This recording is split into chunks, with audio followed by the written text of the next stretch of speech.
Hello friends, welcome to ધ્યેય GPSC. ધ્યેય જીપીએસસીના digital platform પર હું પાર્થ સોરઠિયા આપ સર્વ વિદ્યાર્થીઓનું હાર્દિક સ્વાગત કરું છું. વિદ્યાર્થી મિત્રો, આ લેક્ચરની અંદર આપણે સાંપ્રત પ્રવાહ, કરંટ અફેર, ટોટલ 4 મહિનાના કરંટ અફેર આપણે સાથે ભણવાના છે, એ પણ કેટેગરી વાઇઝ, વિષય વાઇઝ. જેમ કે આ લેક્ચરની અંદર આપણે આંતરરાષ્ટ્રીય સંબંધો વિશે અભ્યાસ કરીશું. જુલાઈ, ઓગસ્ટ, સપ્ટેમ્બર અને ઓક્ટોબર, આ 4 મહિનાનું સાંપ્રત પ્રવાહ જે છે એનો અભ્યાસ આપણે આ લેક્ચરની અંદર કરવાના છે. આંતરરાષ્ટ્રીય સંબંધોનો અભ્યાસ આપણે આ લેક્ચરની અંદર કરવાના છે. વિદ્યાર્થી મિત્રો, પ્રાથમિક એઝ વેલ એઝ મુખ્ય એટલે કે પીટી અને મેન્સ બંનેનું કરંટ અફેર કઈ રીતે કવર થાય એ તમે આ લેક્ચરની અંદર સમજીશું. ઓકે, અને આમાં અમે બધા જ વિષયના આ રીતે 4 મહિનાના કરંટ અફેર લાવવાના છે. વિષય વાઇઝ શા માટે છે? કારણ કે તમારે ભણવામાં સરળતા રહે એટલા માટે. પીટી અને મુખ્યમાં પણ ઇઝીલી તમે આ નોટ્સ બનાવી લો, અથવા અમારી આ પીડીએફ જ જે છે, કોઈ પણ પ્રકારની નોટ્સ ના બનાવો, ખાલી પીડીએફ જે છે એ પણ વાંચી નાખો તો બી ઇનફ છે. એટલે બધા જ વિષય આવશે. જેમ કે એની અંદર હું જે છે એ આંતરરાષ્ટ્રીય સંબંધો એટલે કે ઇન્ટરનેશનલ રિલેશન, બંધારણનું અલગથી આખો સેક્શન હશે. પર્યાવરણ કે જે આરએફઓ અને બધી પરીક્ષાઓ માટે મહત્વનું છે, તો પર્યાવરણ અને ભૂગોળનો એક સેક્શન રહેશે. અલગ અલગ યોજનાઓ આ 4 મહિનાની અંદર સરકાર દ્વારા, ભારત સરકાર દ્વારા જે અલગ અલગ યોજનાઓ લાવવામાં આવેલી છે એનું પણ અલગથી કરંટ હશે. અનિલ સર તમને ઇકોનોમિક્સ, વિજ્ઞાન, ટેકનોલોજી અને ગુજરાતનું એક અલગથી કરંટ કરાવશે 4 મહિનાનું. તો વિદ્યાર્થી મિત્રો, આપણો ઉદ્દેશ શું છે? આપણો ઉદ્દેશ એ છે કે તમને ક્વોલિટીવાળું કરંટ મળે. ઓકે, તો આપણે આજે આંતરરાષ્ટ્રીય સંબંધોનો અભ્યાસ કરીશું. પણ એ પહેલાં બેઝિકલી ધ્યેય જીપીએસસી શું છે એની બેઝિક આપણે માહિતી મેળવી લઈએ કે ધ્યેય જીપીએસસી શું છે. તો વિદ્યાર્થી મિત્રો, ધ્યેય જીપીએસસી એક એવી સંસ્થા છે, અથવા એક એવો કોર્સ આપણે ડિઝાઇન કર્યો છે કે જે આરએફઓની પરીક્ષા હોય કે જીપીએસસી ક્લાસ 1, 2ની પરીક્ષા હોય, એસટીઆઈ, પીઆઈ, ઓકે, ડીવાયએસઓ, અને બીજી એક ક્લાસ 3ની પણ જે એક પરીક્ષા આવી છે, આપણે સૌ જાણીએ છીએ કે જીએમડીસીમાં, એટલે કે કોઈ બિન સચિવાલય ક્લાર્કની તૈયારી કરતો વિદ્યાર્થી છે તો એનો આખો સિલેબસ, આજે જીએમડીસીની ક્લાર્કની જે પરીક્ષા છે એનો same to same syllabus GPSC જેવો જ છે. એટલે કે જીપીએસસી જ કન્ડક્ટ કરે છે, એટલે એની પરીક્ષાનું લેવલ પણ એ જ પ્રકારે હશે.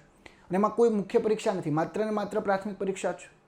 તો વિદ્યાર્થી મિત્રો, એ પરીક્ષા માટે પણ તમને આ જે અભ્યાસક્રમ જે છે, આ જે કરંટ અફેર જે છે એ યુઝફુલ રહેશે. ધ્યેય જીપીએસસી શું છે એની આપણે અહીંયા બેઝિક ચર્ચા કરી લઈએ કે ધ્યેય જીપીએસસીનો જે કોર્સ જે છે શું છે. તમે વિદ્યાર્થી મિત્રો જીપીએસસી ઓનલાઈન એપ્લિકેશન પ્લે સ્ટોરમાં જઈ અને ડાઉનલોડ કરશો, તો એ એપ્લિકેશનમાં તમે રજિસ્ટ્રેશન ને બધું કરશો, ઈમેલ આઈડી નાખશો, આખું તમારું રજિસ્ટ્રેશન કરશો, પછી તમને અલગ અલગ પ્રકારના કોર્સ દેખાશે. એટીડીઓનો કોર્સ હોય, પીએસઆઈનો હોય, તો એમાં જ આપણે એક નવો જ કોર્સ અહીંયા મૂકેલો છે. માત્ર ને માત્ર જીપીએસસી દ્વારા લેવાતી જે પરીક્ષાઓ છે એની તૈયારી કરતા વિદ્યાર્થીઓ માટે જ આ કોર્સ છે. એની અંદર ડેમો લેક્ચર્સ પણ હશે, તમે એ ચકાસી અને કોર્સ લઈ શકો છો. એટલે અહીંયા અમારો આખો કોર્સ છે. તમારે જો આ કોર્સ વિશે માહિતી જોતી હોય કે ભાઈ આ કોર્સની અંદર શું છે, કન્ટેન્ટ તો તમે અમારા ડેમોના માધ્યમથી જોઈ શકો છો કે આ અમારું કન્ટેન્ટ કેવું છે. સાહેબ, કન્ટેન્ટ જીપીએસસીનું કન્ટેન્ટ શું છે ધ્યેય જીપીએસસીએ વ્યાખ્યાયિત કર્યું છે એના અલગ અલગ લેક્ચર્સ દ્વારા, એના અલગ અલગ એનાલિસિસ દ્વારા. તમે જો આપણે કેટલું સુંદર મજાનું એનાલિસિસ યુટ્યુબમાં આપ્યું કે કયા પુસ્તકમાંથી કેટલું વાંચવાનું, કયા કયા ટોપિકમાંથી કેટલું પૂછાય છે. તો તમારે ધ્યેય જીપીએસસી વિશે કંઈ વધારે માહિતી જોતી હોય ને, તો તમે આ કોન્ટેક્ટ, આ નંબર ઉપર કોલ કરી શકો છો. 7777991352. નીચેનો નંબર, કદાચ આ નંબર બીજી આવે છે, વ્યસ્ત આવે છે, કારણ કે કોલ બધા ના આવતા હોય, એટલે મેડમ કદાચ કોલ ના ઉપાડે, તો તમે આ નંબર પર પણ કોલ કરી શકો છો. છેલ્લે આવશે 57, ઓકે, 47991357. આ નંબર પર પણ તમે કોલ કરી શકો છો કે ભાઈ ધ્યેય જીપીએસસી શું છે એની માહિતી જોતી હોય, વોટેવર. ઓકે, ગુજરાતના વિદ્યાર્થીઓ અમને ખૂબ જ સારો પ્રતિસાદ આપ્યો છે, એ બદલ ગુજરાતના જે વિદ્યાર્થીઓ છે એનો આભાર. એવા વિદ્યાર્થીઓ નહીં કે જે અમારો પેઇડ કોર્સ લીધો એવું જ નહીં, અમે બધા માટે કાર્ય કરીએ છીએ. તમે જોયું કે અમે જે એનાલિસિસ મૂક્યું એ બધા માટે મૂકેલું છે. પણ અત્યારે અમારું માઉથ માર્કેટિંગથી જ મોટો ભાગે ચાલતું હોય છે. આપણે કોઈનું નેગેટિવ માર્કેટિંગ નથી કરતા, બધા પોતપોતાની રીતે સારા છે. અમે અમારી જે યથાશક્તિ જે છે એના મુજબ તમારી સમક્ષ કન્ટેન્ટ રજૂ કરીએ છીએ અને સાહેબ દિલથી ભણાવીએ છીએ. Are you getting my point? તો વિદ્યાર્થી મિત્રો, વધારે પડતી આપણે કોઈ વાતચીત નથી કરવી. આપણો ઉદ્દેશ એ છે કે તમને સારું કન્ટેન્ટ મળે. તો હું મારો જે ટોપિક જે છે એની આજે તમારી સાથે ચર્ચા કરવાનો છું. એ ટોપિક છે આંતરરાષ્ટ્રીય સંબંધો. કે ભાઈ જુલાઈ, ઓગસ્ટ, સપ્ટેમ્બર અને ઓક્ટોબર, આ 4 મહિનામાં કયા કયા એવા બનાવો બન્યા આંતરરાષ્ટ્રીય સ્તરે, તો એની આપણે આ લેક્ચરની અંદર ચર્ચા કરવાની છે. ચલો આગળ વધીએ અને ચર્ચાનો આરંભ કરીએ. આંતરરાષ્ટ્રીય સંબંધો હું અલગ અલગ ટોપિક વાઇઝ અહીંયા તમને ભણાવવાનો છું, અને એટલું ડિટેલમાં ભણાવવાનું છું કે તમારે ધ હિન્દુ કે ઇન્ડિયન એક્સપ્રેસ કે એવું કોઈ વાંચવાની કોઈ જરૂર નહીં રહે, જો તમે અહીંયા આખો અમારો લેક્ચર જોશો તો. ઓકે, અને પછી મારી પીડીએફ એટલે કોઈ નોટ્સ બી નથી બનાવવાની તમારે. ઓકે, જોઈએ ચાલો. હમણાં એક શબ્દ બહુ ચર્ચામાં રહ્યો હતો, કદાચ તમે ધ હિન્દુ કે ઇન્ડિયન એક્સપ્રેસ કે એવું બધું વાંચતા હોય તો, ડિજિટલ ડિપ્લોમસી. ઓકે, એક હમણાં જે વધારેમાં વધારે જે ચર્ચામાં જે શબ્દ રહ્યો હતો એ શબ્દ હતો ડિજિટલ ડિપ્લોમસી. Digital diplomacy. આપણે સૌ જાણીએ છીએ કે અત્યારે કોવિડ-19ની અસર ખૂબ ભયાનક છે, એટલે આંતરરાષ્ટ્રીય બેઠક તો ના થાય, એટલે ડિજિટલી અલગ અલગ દેશો જે અલગ અલગ મીટિંગ, અલગ અલગ સમિટ જે કરતા હતા એને શબ્દ શું આપ્યો? Digital diplomacy. એટલે તમે જ્યારે મેઇન્સ રાઇટિંગ કરતા અથવા તમને પ્રશ્ન પૂછાય કે ડિજિટલ ડિપ્લોમસી શું છે, તો ઇન્ફોર્મેશન કોમ્યુનિકેશન ટેકનોલોજીનો ઉપયોગ કરીને જે અલગ અલગ સમિટ એને બધું આયોજિત થતું એને કહેવાય ડિજિટલ ડિપ્લોમસી. હવે ઇન્ડિયા યુના સંબંધ, એટલે કે ઇન્ડિયા અને યુરોપિયન યુનિયન, ભારત અને યુરોપિયન યુનિયનના સંબંધો શું છે એના વિશે આપણો પહેલો ટોપિક આ છે. શું કામ આ ચર્ચામાં છે એ પણ આપને ખ્યાલ હોવું જોઈએ કે શા માટે આપણે આ ટોપિકને પસંદ કર્યો. ઓકે, જો તમારો એક બંધારણની અંદર પણ એક ટોપિક છે આંતરરાષ્ટ્રીય સંબંધો. હવે એ સ્ટેટિક પોર્શન તમારે નથી કરવાનું, હું જે અહીંયા કરંટ કરાવું એ જ આપણા જે ધ્યેય જીપીએસસીના સ્ટુડન્ટ છે એને કરવાનું. ઓકે, બીજું એનો કોઈ સ્ટેટિક પોર્શન નથી કરવાનો, હું અહીંયા જે કરાવું ઇનફ છે. ઓકે, 15મી ઇન્ડિયા યુરોપિયન યુનિયન સમિટનું આયોજન થયું. હવે કોઈ જગ્યાએ આયોજન નહીં થાય. શું કામ? કારણ કે આખી સમિટ ડિજિટલી થઈ છે. કોરોના મહામારીને ધ્યાનમાં રાખીને આખી સમિટ જે છે એ ડિજિટલ થઈ છે. એટલા માટે જ મેં આને એક શબ્દ આપ્યો. અને જો મેઇન્સની અંદર શબ્દ જે છે બહુ મહત્વનો હોય, એને આપણે ઇંગ્લિશમાં કહીએ છીએ કીવર્ડ્સ. તો તમારે કયો કીવર્ડ્સ યાદ રાખવાનો? Digital diplomacy. Okay, digital diplomacy. તો 15મી જે ઇન્ડિયા યુરોપિયન યુનિયન સમિટ થઈ તો એની અંદર કયા કયા નિહિતાર્થો જે છે એ લાવ્યા? કોઈ જગ્યાએ નથી થઈ. એ શું કામ નથી થઈ એ પણ મેં તમને અહીંયા ચર્ચા કરી. એટલે જો આપણા અને યુરોપિયન યુનિયનના સંબંધો કેવા છે એ બધી આપણે આ લેક્ચરની અંદર ચર્ચા કરીશું. જોઈએ આગળ. જો આની અંદર એક મહત્વની વાત કરવામાં આવી છે, એક આખો એક કહેવાય કે એક ટેગલાઇન નક્કી કરવામાં આવી છે, એક વિઝન બહાર પાડવામાં આવ્યું. શું? તો કે India European Union strategic partnership road map to 2025. Okay, એટલે કે 2025 સુધીનો એક રોડ મેપ તૈયાર કર્યો છે કે EU એટલે કે યુરોપિયન યુનિયન અને ભારત વચ્ચેના સંબંધો કેવા હશે એનો આખો રોડ મેપ અહીંયા આપ્યો છે. ઓકે, આ સંબંધોની અંદર, આ ટોપિકની અંદર, આ ચર્ચાની અંદર કે સ્ટ્રેટેજિક પાર્ટનરશિપમાં શું હોવું જોઈએ. જોઈએ આગળ. જો અહીંયા એક મહત્વની બાબત એ છે કે ચર્ચા કેના ઉપર થઈ છે. જો આમ તો યુરોપિયન યુનિયન સાથે આપણે સંબંધો આમ બી સારા છે, કારણ કે જો જે યુરોપિયન યુનિયનના જે મોટાભાગના દેશો છે ડેમોક્રેટિક કન્ટ્રી, ડેમોક્રેટિક એટલે કે લોકતંત્ર ધરાવતા દેશો છે. અને ભારત પણ કેવો દેશ છે કે ભારત દેશમાં પણ લોકતંત્ર છે, એટલે અહીંયા એક સામ્યતા થઈ. બીજું કે યુરોપિયન યુનિયનના મોટાભાગના દેશોમાં સંસ્કૃત, આયુર્વેદા, યોગા આ બધું ચાલતું હોય છે. બીજું ઐતિહાસિક સંબંધો તમે જુઓ તો પણ આપણે જોઈએ તો ઐતિહાસિક સંબંધોમાં પણ જે અલગ અલગ યુરોપના જે લોકો હતા એ ભારત સાથે વ્યાપાર કરતા હતા, તો એ પણ એક સંબંધ, ઐતિહાસિક સંબંધ પણ છે. જો આ પ્રકારની જે પોલિસી હોય ને સોફ્ટ પાવર પોલિસી કહેવાય. આઈઆરની અંદર આને શું કહેવાય? Soft power policy. Soft power policy કે જેની અંદર તમે કલ્ચરનો આધાર લઈ, ઐતિહાસિક તથ્યોનો આધાર લઈ અન્ય દેશ સાથે સંબંધ વિકસિત કરવા પ્રયાસ કરો એને કહેવાય soft power policy. Are you getting my point? તો હવે ઘણા વિદ્યાર્થીને પ્રશ્ન થાય કે સાહેબ હાર્ડ પાવર પોલિસી કોને કહેવાય? Hard power policy. Hard power policy એટલે એક અન્ય દેશ ઉપર તમે દબાણ કરો.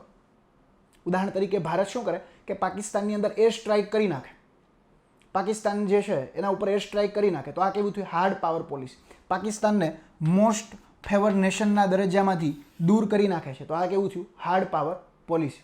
સમજાય છે? અથવા ઇકોનોમિક સેક્શન, ઇકોનોમિક સેન્ક્શન નાખે, એટલે કે આર્થિક અલગ અલગ પ્રતિબંધો મૂકે, આર્થિક પ્રતિબંધો અને લશ્કરી કોઈ કાર્યવાહી કરે છે. ઓકે, તો આ પ્રકારની પોલિસીને હાર્ડ પાવર પોલિસી કહેવાય. જેમ કે અમેરિકા જે છે, તો અમેરિકાએ ઈરાન સાથે શું કર્યું?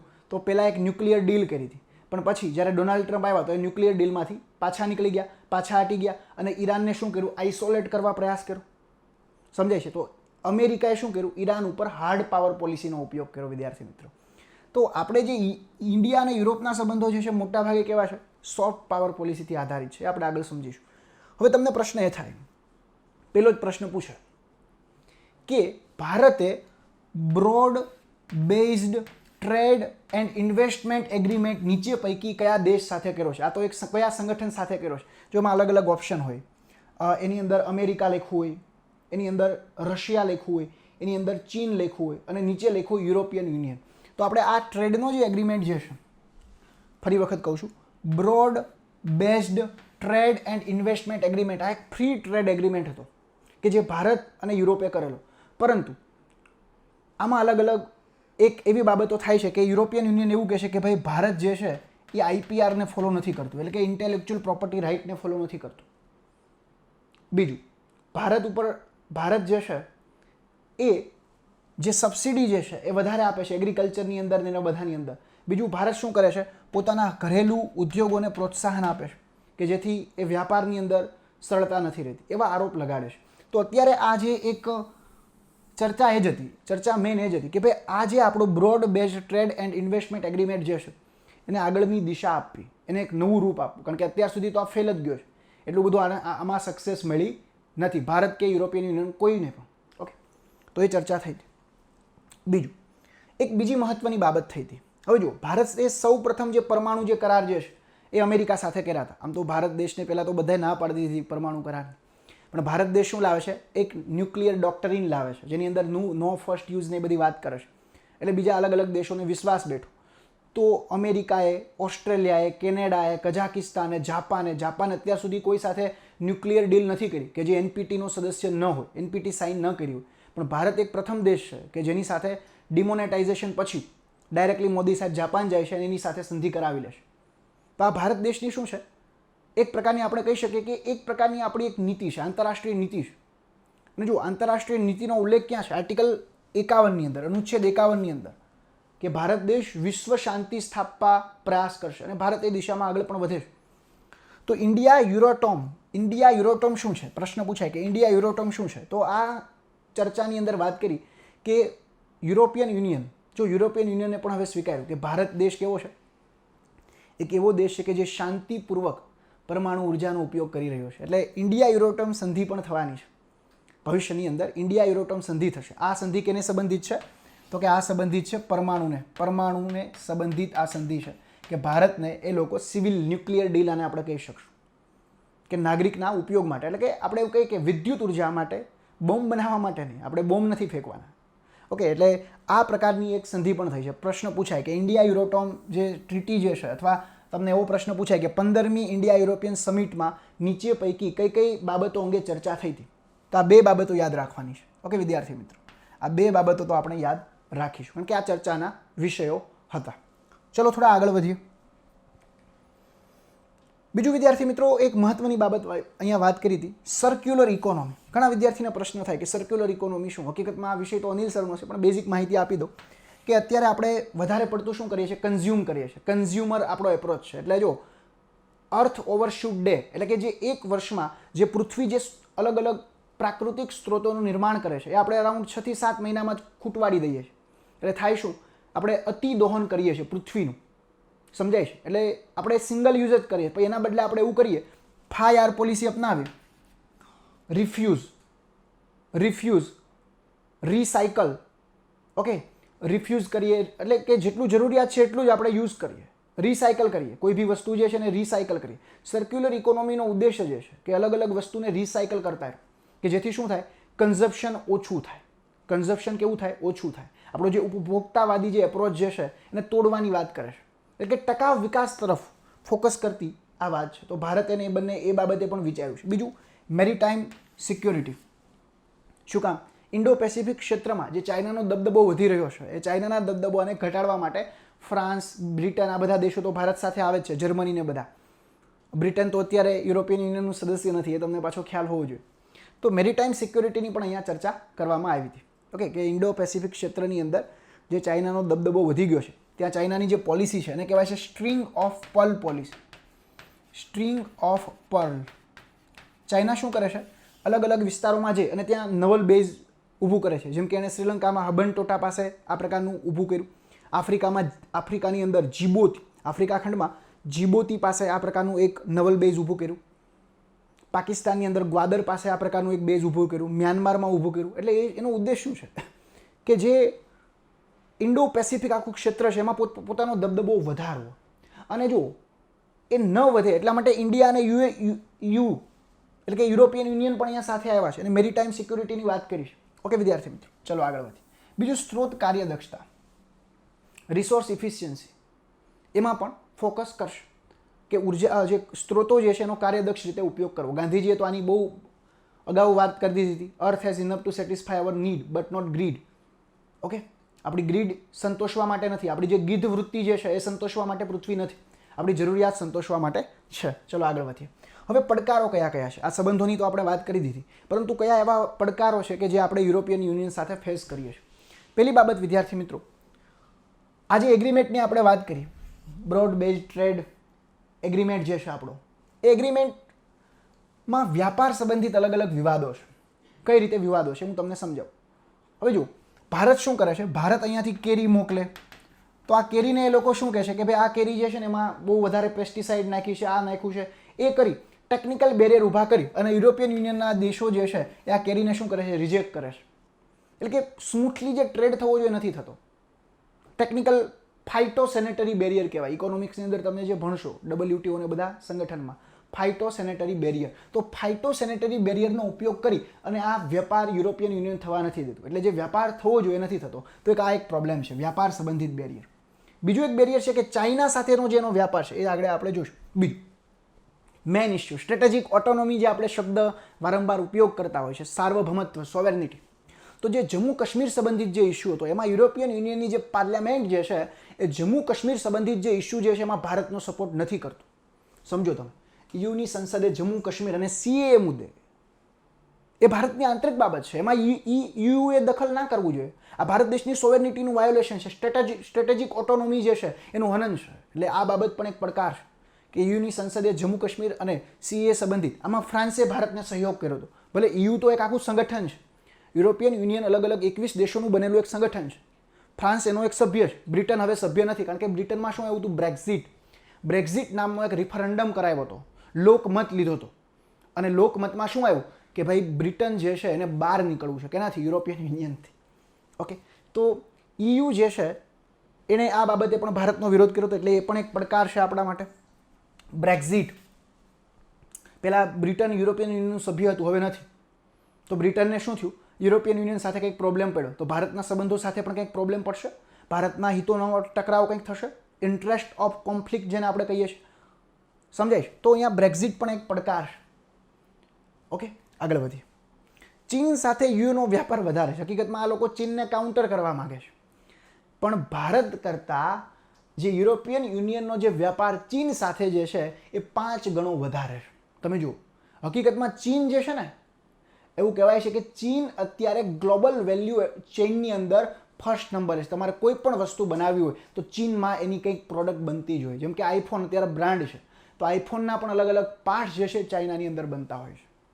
તો ચાઇના જે છે એ ગ્લોબલ વેલ્યુ ચેઇનમાં ફર્સ્ટ રેન્ક ઉપર છે. એટલે એની તો તમારે જરૂરિયાત પડવાની જ છે. પણ હમણાં જ એપલ, મેં આજના જ ન્યૂઝમાં જોયું હતું કે એપલ જે છે હવે પોતાના પ્લાન્ટ જે છે એ ભારત દેશની અંદર વિકસાવશે. એટલે કે એક ઓપોર્ચ્યુનિટી ક્રિએટ થઈ છે ભારત માટે આ COVID-19 બાદ, કે ભારત દેશ હવે આ જે ગ્લોબલ વેલ્યુ ચેઇન જે છે એમાં હબ બનવા જઈ રહ્યો છે. ઓકે, આ પણ એક પડકાર છે. જો આ બધું મેઇન્સ પર્સપેક્ટિવ પણ અહીંયા આવી જાય છે કે પડકાર કયા કયા છે. એટલું ડિટેલમાં તમને ગુજરાતમાં કોઈ નહીં કરાવે સાહેબ, ગેરંટી સાથે કહું છું. ઓકે, આગળ વધીએ. ચાલો, સંબંધો. હવે સંબંધો કઈ રીતે છે, કેટલા કયા કયા ક્ષેત્રોમાં છે? એક તો ટેકનોલોજીકલ સંબંધોની આપણે વાત કરીએ. જો હું કેટલા ડાયમેન્શન ખોલું છું અહીંયા, જો કે ભારત અને જે યુરોપિયન યુનિયનના સંબંધો છે કઈ કઈ દિશામાં કઈ કઈ રીતે છે. એક તો ટેકનોલોજી, બીજું એક આપણે સિટી જે છે, શહેરો જે છે એનો વિકાસ થાય એટલા માટે એક સ્કીમ આ લોકો લાવ્યા હતા, મોબિલાઇઝ યોર સિટી.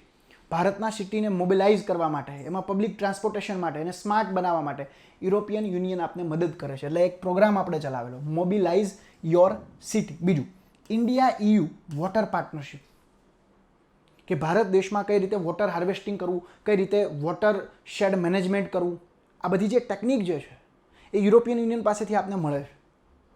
સમજાય છે? યુરોપિયન યુનિયન પાસેથી આપને આ લાભ મળે છે, ટેકનિક જે છે એ આપને મળે છે. ફ્રાન્સે તો આપને બહુ બધી મદદ કરેલી છે. આપ સૌ જાણો છો, ફ્રાન્સ, એ તો આપણે જ્યારે હું ભારત અને ફ્રાન્સના જ્યારે કરંટમાં કોઈ અલગ સંબંધ આવશે ત્યારે ભણાવશે, એટલે અત્યારે નથી કરતો. ઓકે, નહીંતર બહુ બધું લાંબુ થઈ જશે. ખાલી ઇન્ડિયા યુરોપિયન યુનિયનનો 1.5-2 કલાકનો વિડીયો બનશે. ઓકે, ચલો આગળ વધીએ. આર્થિક આપણે જોઈએ તો ભારતનો સૌથી વધારે વ્યાપાર કોઈ સંગઠન સાથે હોય તો યુરોપિયન યુનિયન છે. 22% કરતાં પણ વધુ, સોરી, મોટું વ્યાપારિક ભાગીદાર તો છે. FDI જેને આપણે કહીએ છીએ કે ભારતમાં જેનાથી વિકાસ થાય, foreign direct investment, FDI. Okay, પ્રત્યક્ષ વિદેશી નિવેશ જે છે એમાં પણ સૌથી વધારે રોલ કોનો છે? સૌથી વધારે રોલ કોનો છે? તો કે EUનો છે, યુરોપિયન યુનિયનનો છે. જો કોઈ દેશ પૂછાય તો EU આવશે, સોરી કોઈ સંગઠન પૂછાય તો EU આવશે. EU તમને ઓપ્શનમાં આપ્યું હોય તો એ જ આન્સર આવશે. ઓકે, સૌથી વધારે FDI ક્યાંયથી આપણે આવતું હોય, કારણ કે એમાં એક દેશ નથી, એમાં બહુ બધા 21 દેશો છે. મેં વાત કરી, કોઈ એક દેશ નથી EUની અંદર, યુરોપિયન યુનિયનની અંદર. અને ભારતનું સૌથી મોટું વ્યાપારિક ભાગીદાર પણ આ છે. પણ જો કોઈ દેશ પૂછે તો ચાઇના આવશે, સંગઠન પૂછે તો EU આવશે. ઓકે, યુરોપિયન યુનિયન આવશે. આગળ વધીએ. હવે સંરક્ષણની વાત કરીએ તો મેરીટાઈમ સિક્યોરિટી, પરમાણુ અપ્રસાર, એટલે કે બંને એવું જ માને છે કે ભાઈ ન્યુક્લિયર નોન પ્રોલિફરેશન, એટલે કે પરમાણુ અપ્રસાર હોવું જોઈએ. ઓકે, બંનેનો દેશનો ઉદ્દેશ્ય જ છે. એટલે જો હમણાં યુરોટોમ નામની સંધિ લેવા, ઇન્ડિયા યુરોટોમ, જે શું કરશે, એક પ્રકારની સિવિલ ન્યુક્લિયર ડીલ છે. This is a one kind of civil nuclear deal. બીજું કાઉન્ટર ટેરરિઝમ. હમણાં જો ફ્રાન્સના જે રાષ્ટ્રપતિ હતા એણે વાત કરી કે ભાઈ ઇસ્લામિક ટેરરિઝમ છે, ઇસ્લામિક ટેરરિઝમની એણે ચર્ચા કરી, અને બધા દેશો, યુરોપિયન યુનિયન પણ જે છે આ ઇસ્લામિક ટેરરિઝમ જે છે એનાથી પીડાય છે.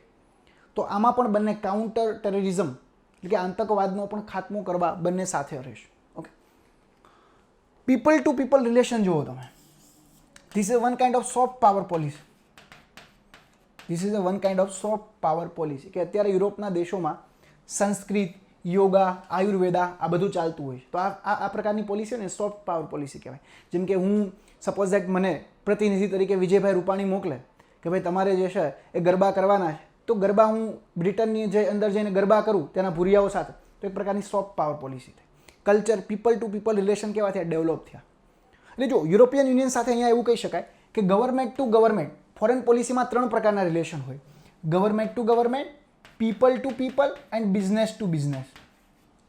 અને એવું નથી, સૌથી વધારે યુરોપના દેશોને કોઈ સપોર્ટ, ફૂટબોલમાં કોઈ સપોર્ટ કરતું હોય તો એ ભારત દેશ, ફ્રાન્સને સપોર્ટ કરતું હોય, ફ્રાન્સની ટીમને ભારતના લોકો સપોર્ટ કરતા એના ફૂટબોલના ખેલાડીઓને, તો આ પણ એક સોફ્ટ પાવર પોલિસી જ થઈ. એટલે રમતગમત, યોગા, સંસ્કૃત. જર્મનીની અંદર તો સંસ્કૃતિ ભાષા બહુ જ બોલાય છે, સારી એવી બોલાય છે. અને ભારતમાં જેટલું સંસ્કૃત નથી ભણતા એટલા જર્મનીની અંદર ભણાય છે. તો આ પ્રકારની પોલિસીને કહેવાય સોફ્ટ પાવર પોલિસી. તો 3 પ્રકારના રિલેશન હોય IRની અંદર, government to government, people to people અને બિઝનેસ ટુ બિઝનેસ. તો જો યુરોપિયન યુનિયન સાથે ભારત દેશના બિઝનેસ ટુ બિઝનેસ જે સ્મૂથ રિલેશન હોવા જોઈએ નથી. મેં કીધું ને કે WTOના જે ડિસ્પ્યુટ સેટલમેન્ટ જે બોડી જે છે એની અંદર અત્યારે પણ કેસ પડ્યા છે, અને ભારત એક વખત કેસ એની અંદર હારી પણ ગયો છે યુરોપિયન યુનિયન સામે. તો બિઝનેસ ટુ બિઝનેસ જે રિલેશન હોવા જોઈએ એટલા સોફ્ટ રિલેશન નથી, પણ people to people and government to government relation કેવા છે, સારા. કોઈ પણ દેશ સાથે તમે જ્યારે એના વિદેશી સંબંધની વાત કરતા હોય ત્યારે આ બાબતો તમારે ધ્યાનમાં રાખવી પડે છે વિદ્યાર્થી મિત્રો. ચલો આગળ વધીએ. હવે ખ્યાલ આવે છે સોફ્ટ પાવર પોલિસી કોને કહેવાય, હાર્ડ પાવર પોલિસી કોને કહેવાય. બધા કન્સેપ્ટ એ છે, તમે જ્યારે મુખ્ય પરીક્ષામાં નિબંધનું પેપર લખશો ત્યારે પણ આ બધું કામ આવશે. ઓકે, ચલો આગળ વધીએ. સંબંધો વધારે ઘનિષ્ઠ કઈ રીતે બનશે, તમે જો ઇન્ડિયા યુયુનું આપણે કેટલું ડિટેલમાં લીધું, સંબંધો કઈ રીતે ઘનિષ્ઠ બનશે એને પણ આપણે વાત કરી. ચીનને એશિયા યુરોપમાં કાઉન્ટર કરવાનું છે. એશિયા યુરોપ પહેલાં કેવું હતું ખબર વિદ્યાર્થી મિત્રો, પહેલાં બાયપોલાર વર્લ્ડ હતું. ભારત દેશ આઝાદ થયું ત્યારે બાયપોલાર વર્લ્ડ હતું. બાયપોલાર એટલે દ્વિધ્રુવી વિશ્વ, કે બે એક ગુટ બની ગયા હતા. ગુટ એટલે ભારત દેશે કઈ નીતિ અપનાવી, ગુટ નિરપેક્ષ નીતિ. આ શબ્દ તમે સાંભળતા હોય, ગુટ નિરપેક્ષ, કોઈ પણ ગુટમાં ભારત દેશ ન જોડાણો. અને ભારત દેશે પોલિસી અપનાવી નોન અલાઇનમેન્ટ મુવમેન્ટ. એ બે ગુટ કયા કયા હતા, USA, સોવિયત યુનિયન. USA અને સોવિયત, આ 2 પ્રકારના ગુટ હતા. આ ગુટમાંથી કોઈ પણ ગુટમાં ભારત દેશ નથી જોડાતો. સમય જતાં સોવિયત યુનિયનનું વિઘટન થાય છે, પછી વર્લ્ડ કેવું બને છે, મોનોપોલાર, અથવા આપણે એને કહી શકીએ એક ધ્રુવીય, દ્વિધ્રુવીય જે વર્લ્ડ હતું એની જગ્યાએ USAનો દબદબો વધી જાય છે. પણ 21મી સદીની શરૂઆત થતાં નવો એક દેશનો ઉદય થાય છે. ચીન, ભારત, ફ્રાન્સ, આ બધા દેશો જે છે એનું વર્ચસ્વ વધતું જાય છે. આર્થિક ક્ષેત્રે, સંરક્ષણ ક્ષેત્રે, બધા ક્ષેત્રે આ દેશોનું મહત્વ વધે છે, જર્મનીને બધા. એટલે નવું એક અત્યારે વર્લ્ડનો ક્રમ કેવો છે, મલ્ટીપોલાર વર્લ્ડ છે. કેવું વર્લ્ડ છે, મલ્ટીપોલાર વર્લ્ડ, જેને આપણે કહીશું બહુધ્રુવીય વિશ્વ. કોઈ એકનું અહીંયા અત્યારે રાજ નથી, બહુધ્રુવીય વિશ્વ છે. જ્યારે IR ભણતા હોય ને ત્યારે આવી બધી બાબતો ખબર હોવી જોઈએ વિદ્યાર્થી મિત્રો. ઓકે, હવે અહીંયા ચાઇના શું પ્રયાસ કરે છે એશિયા યુરોપ ક્ષેત્રમાં, તો કે ચાઇના એક સ્કીમ લાવ્યું છે. જો one belt one road scheme. આ વન બેલ્ટ વન રોડ સ્કીમથી ચાઇના અલગ અલગ દેશોને ડેપ્ટ ટ્રેપમાં ફસાવવા માગે છે. જે રીતે અહીંયા આપણે આવ્યો તો વેલેસ્લી ને બધા. વેલેસ્લી શું કરતો? બ્રિટનનો વેલેસ્લી જે આવ્યો હતો, લોર્ડ વેલેસ્લી, જે ગવર્નર જનરલ ઓફ બેંગાલ હતો 1800ની સાલમાં, તો સહાયકારી નીતિ અપનાવી, સબસેડરી એલાયન્સ. તો અહીંયા બ્રિટન પણ શું કરે છે? એ દેશોને મદદ કરે, બીજું ત્યાં લશ્કરી બેઝ બનાવે, ત્યાંથી હાઈવે પસાર કરે, એટલે તમારી સોવેરનિટીનું હનન થાય. ચીનનો ઉદ્દેશ સામ્રાજ્યવાદી છે, તો એને કાઉન્ટર કરવું છે. અને કાઉન્ટર કોણ કરશે? ઇન્ડિયા અને EU સાથે મળીને એને કાઉન્ટર કરશે. જેની ઓબોર પોલિસી જે છે, વન બેલ્ટ વન રોડ, કે જે અન્ય દેશોનું સાર્વભૌમત્વને નુકસાન પહોંચાડી શકે છે. ઓકે, તો ઓબોરને સાથે મળી જે બેલ્ટ રોડ ઇનિશિયેટિવ જે છે, one belt one road. Okay, આગળ વધીએ. હિન્દ મહાસાગરમાં પણ બંને સાથે મળીને કામ કરશે. મહાસાગરની જે સિક્યુરિટી જે છે, શાંતિ, સલામતી અને એક રૂલ બેઝડ ઇકોનોમી થાય. કારણ કે અલગ અલગ સમુદ્રને સંબંધિત પણ એક રૂલ છે, United Nation convention law of the sea. તો આના અલગ અલગ નિયમો ચાઇના નથી ફોલો કરતું. આ નિયમો જે છે ફોલો કરવા પડે. તો ચાઇના દ્વારા આ નિયમો જે છે ફોલો નથી થતા. તો આ નિયમો ફોલો થવા ફરજિયાત છે, United Nation convention law of the C.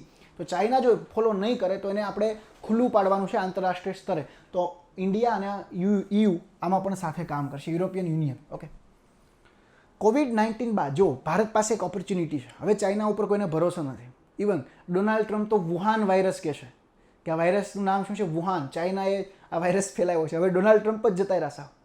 Okay, એને ઘરે મોકલી દીધા હતા આપણે, અને જો બાઇડન આવી ગયા છે. ઓકે, તો COVID-19 બાદ ગ્લોબલ વેલ્યુ ચેઇનમાં ભારતનું મહત્વનું સ્થાન રહેશે.